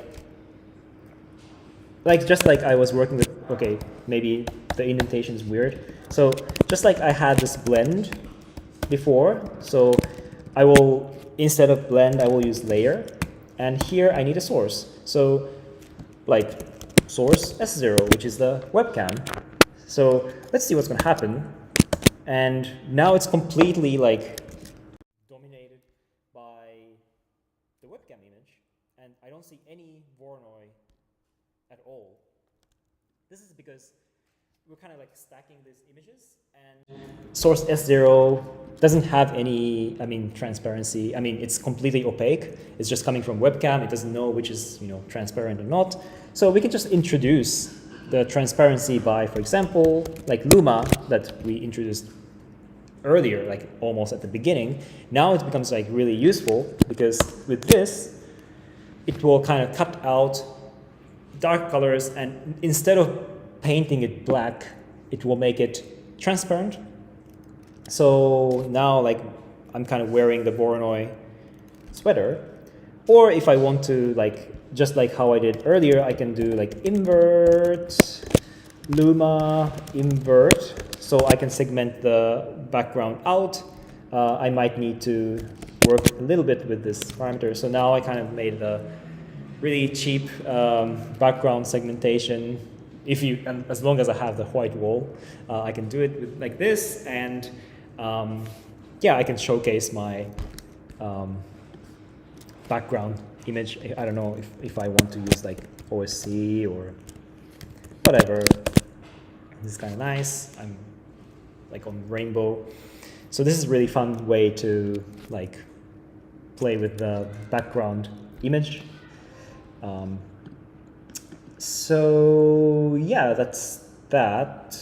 And I talked about layer. So like Luma is really like nice way to quick way to introduce transparency. For example, I talked about shape, and I can also do like shape, luma. So instead of using webcam, now I'm using the shape as a kind of top layer.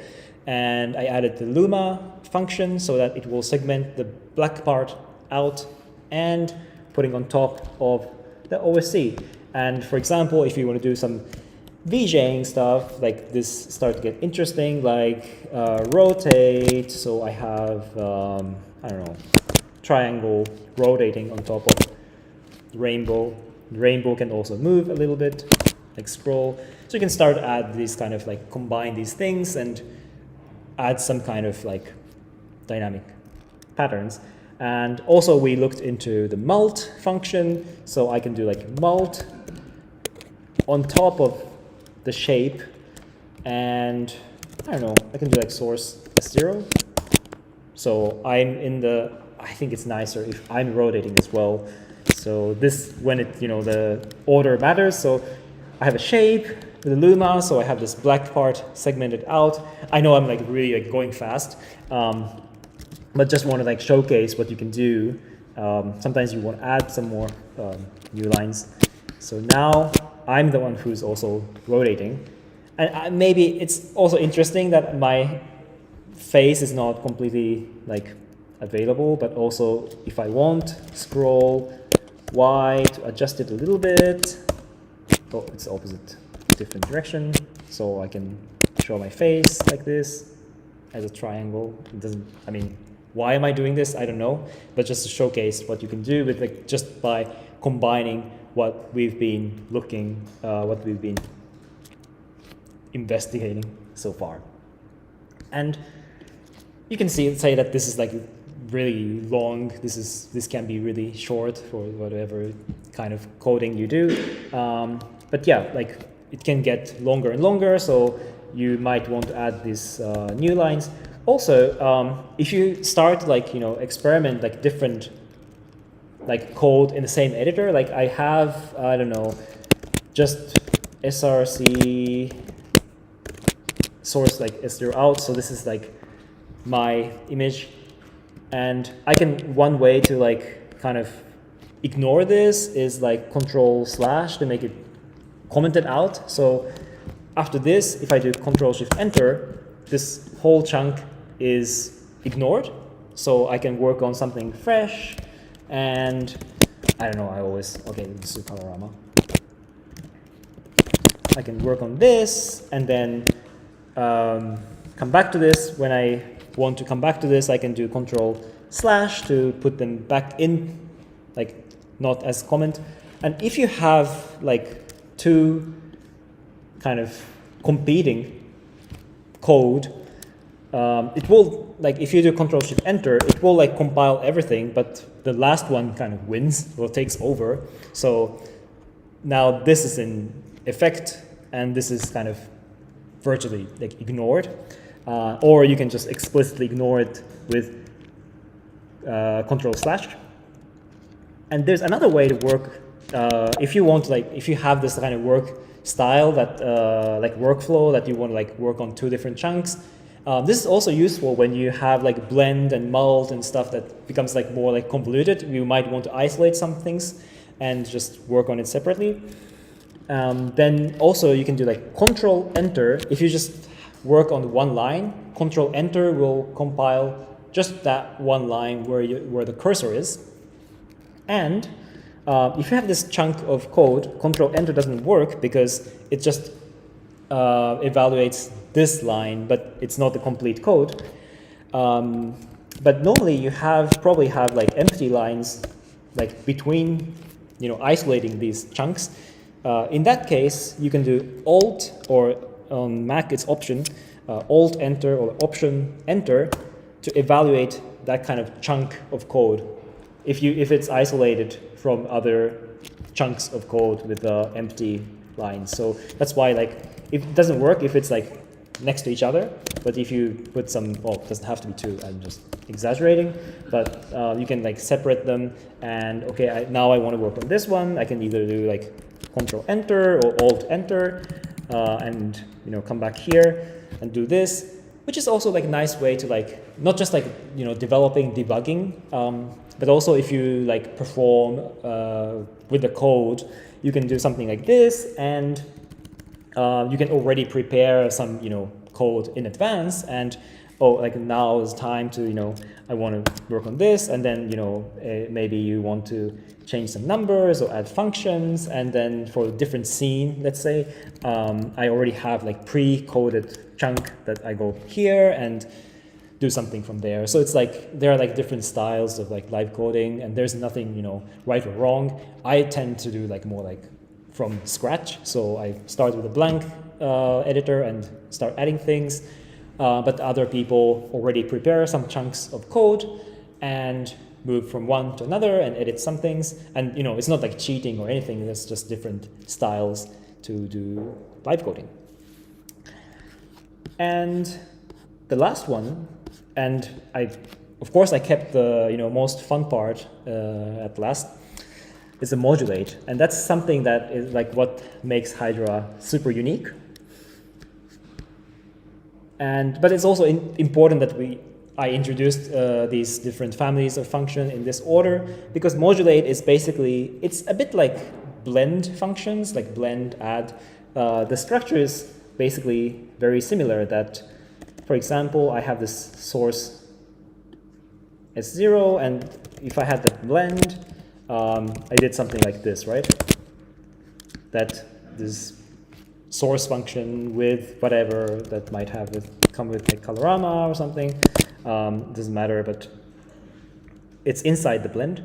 And modulate also does something similar. I mean, structure-wise, it's the same. So it's modulate, and there is a source. You can add functions, but without out. And what it does is it modulates the image. It's really like, there is no like really like intuitive way to understand what is happening here, but basically I like actually noise with like 3 or something, because you can start to see the face again. It's a really like fun way to like play with it, especially with, I think this the source, like webcam source plus noise as a modulator is like always fun. But of course you can, input like shape or something, and shape becomes like kind of wavy shape. What does it do? It's kind of like, there are different ways to like explain it. Flor, who made the part of the material, like what she was saying is like, you kind of like take the, a coin, and you rub you put the piece of paper and you rub it with like a crayon, and you kind of transfer the image, but with a different color, right? So it's a little bit like that. So in here, like the color, the crayon is the webcam image itself, but then you're like rubbing on top of like noise, so it kind of makes this shape or the texture of the noise, but the color comes from the webcam. So it's kind of like a hybrid approach of like working with color and geometry. That's why earlier I said that modulate is a kind of family that takes both color and geometry information. And just like blend, modulate takes a second parameter, which is by default it's 0.1. But if you make it bigger and bigger, it will go crazier and crazier, which is, always like not always a good thing. Sometimes 0 wouldn't do anything, but 0.01 is maybe too subtle. 0.04, it could be, like if you want to actually make some kind of like, lens distortion kind of thing, maybe this makes more sense.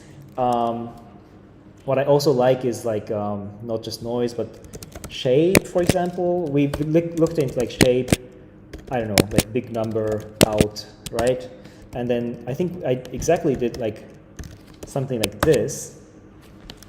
It makes kind of like a blob or like particle or whatever. So if I apply this to the modulate function, it will make some kind of, maybe I want to enhance this a bit. So this kind of like looks more like a kind of physics, like, you know, look into through the glass or like water. Well, not the glass, maybe. I don't know. So you can actually like experiment with, what if I do this? Yeah. Because this is, shape 2 is, as you saw, it's like a line, and with the third parameter, it makes kind of like blurry transition. So kind of like looking through like distorted lens. And yeah, I guess that's it. If you're curious, like Modulate has like its own family of functions, and it's really interesting, but it's really like, how to say, I can talk like hours and hours about Modulate functions, because it gets really like, you know, you have to make like subtle changes to make like, you know, well, like subtle changes becomes like big difference, and you need to kind of have a bit like more understanding of what Modulate does. But for now, we can just like use it as a fun like filter. I mean, it's not a filter, but fun way to distort image. Yeah, I mean, also I can just try like Modulate scale. But what I don't really like about this family of Modulate functions is that you can try different ones, like Modulate, I don't know, pixelate, Modulate, scroll X or whatever. But kind of like the problem with this here is that it always kind of end up with like messy image. So that's why like I can talk about all, like hours and hours, like how to like fine tune things. But if you're curious, I can, you know, also talk about it, or you can visit my YouTube channel where I have like now like tons of videos me explaining how modulation or like layering or color works. So I would say that's kind of like a fast walkthrough of like this is, let's say, the basics of Hydra, but I think you have like tools to like play with, and I'm like sticking around. Also, if you want to do the jam, I'm gonna like paste the link to the Pasta Gang. So basically, there is a tool called Flock. It's made by Munchka in Argentina, and he basically made this like editor that people can join from all over the world and edit the code together. And Pasta Gang is just like one of the instances, so I'm gonna just put it here in the pad. And so far we were like working with the browser, but it's like private, like for yourself, like editor was for yourself. But Pasta Gang is, or a Flock is something that is like open to anyone who has the link. And I already put my like kind of username and so on, but you don't have to register. I think you just have to have your like alias or whatever, so that you become a cursor on the screen. And let me just close this one. Yeah, and I would say like, and I didn't introduce something very important. So let's just, you know, you can always just delete things from others. So basically this is like, you know, jam from some other people. But I think I've seen this hasn't changed for a few days. So probably it's okay if we edit it completely. And you know, if you want to write Strudel, I don't know how to do it, but there are like other editors for that, so that's great. But maybe I'll just like repurpose here and there. I'm sorry if someone's worked on it. Something about Hydra is that we only looked at the OSC, for example. Like, okay, someone thinks already doing it. By the way, if you're working with a camera on the pasta gang or vlog, it's only like accessing your webcam, so it's not streaming to others. But still, like it's it's a little bit confusing, but like just try it and you will get the idea.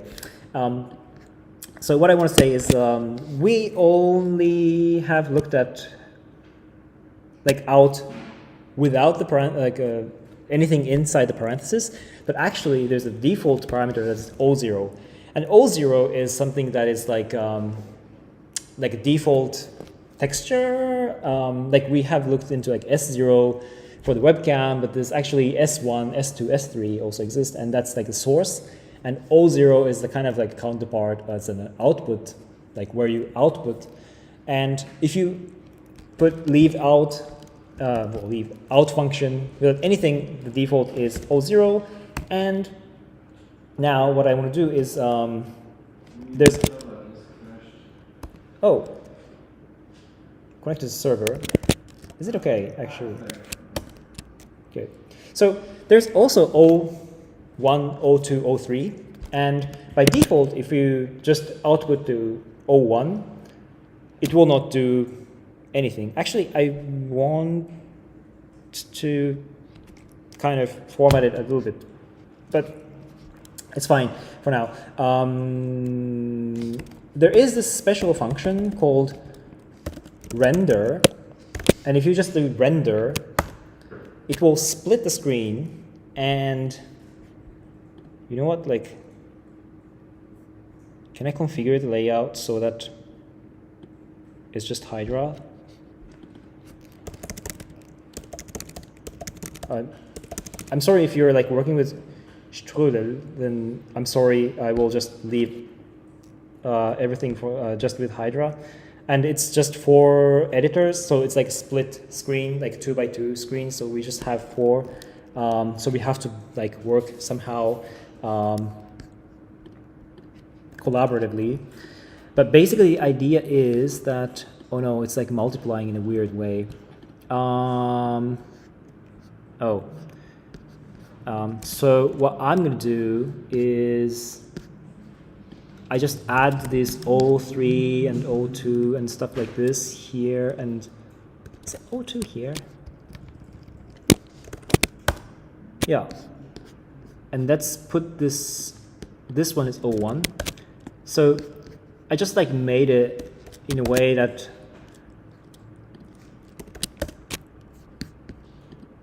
like I manually kind of made the to map or match. Now in this editor, if it's outputting to O0, and what happens if you evaluate this render without any parameter is that it's going to like also split the screen, and that's the same with the Hydra editor itself. Like it's not like a flock or a pasta gang thing, but if you do like render, maybe it's an easier way to demonstrate.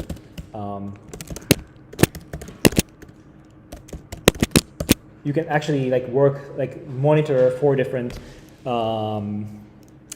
textures separately. So it's a nice way to like work with like different code at the same time. And I'm just like mapping this so that these individual these small editors become hi Vani. So that's nice. So now wait, does it have out? I can't scroll. Okay, it does have. So yeah, if you don't change the what's inside out, it will like correspond to what's like rendered behind. So that's why I made it into 2x2 and I deleted Strudel. And so you have Control Shift Enter again to render. Yeah, and you might need to like go to another editor, like another like part of the editor to like evaluate again. I don't know how it goes.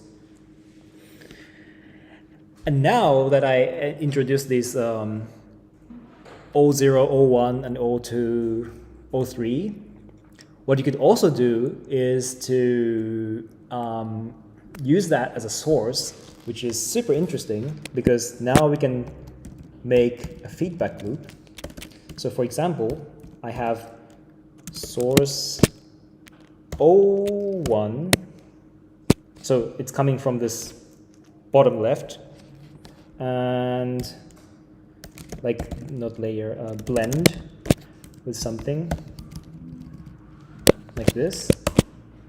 So now this is like taking O1 image and blending with OSC and outputting as O2. And now we can start to do really weird things, like in the other editor, you can take O2 and mix with O1 and mix with O0, and we can start to make this weird feedback loop inside this editor. So have fun. It may be, I don't know like how many people are actually like editing, because it gets a little bit, it might get a little bit crowded. Then we can also open another Flock channel, group, whatever. I just have to do Hydra. So if you feel like overwhelmed by the other group, we have more like chill gang here. I just open it for you, and I'm gonna just like put it, like I will just, if you give me a second, I will format it for you, and shape, I don't know, 2, and noise 3, and this is gradient. Yeah, so have fun, and I'm gonna stop the streaming here now. Thanks for watching, and I'm really happy that we made it hybrid in the last minute. So bye.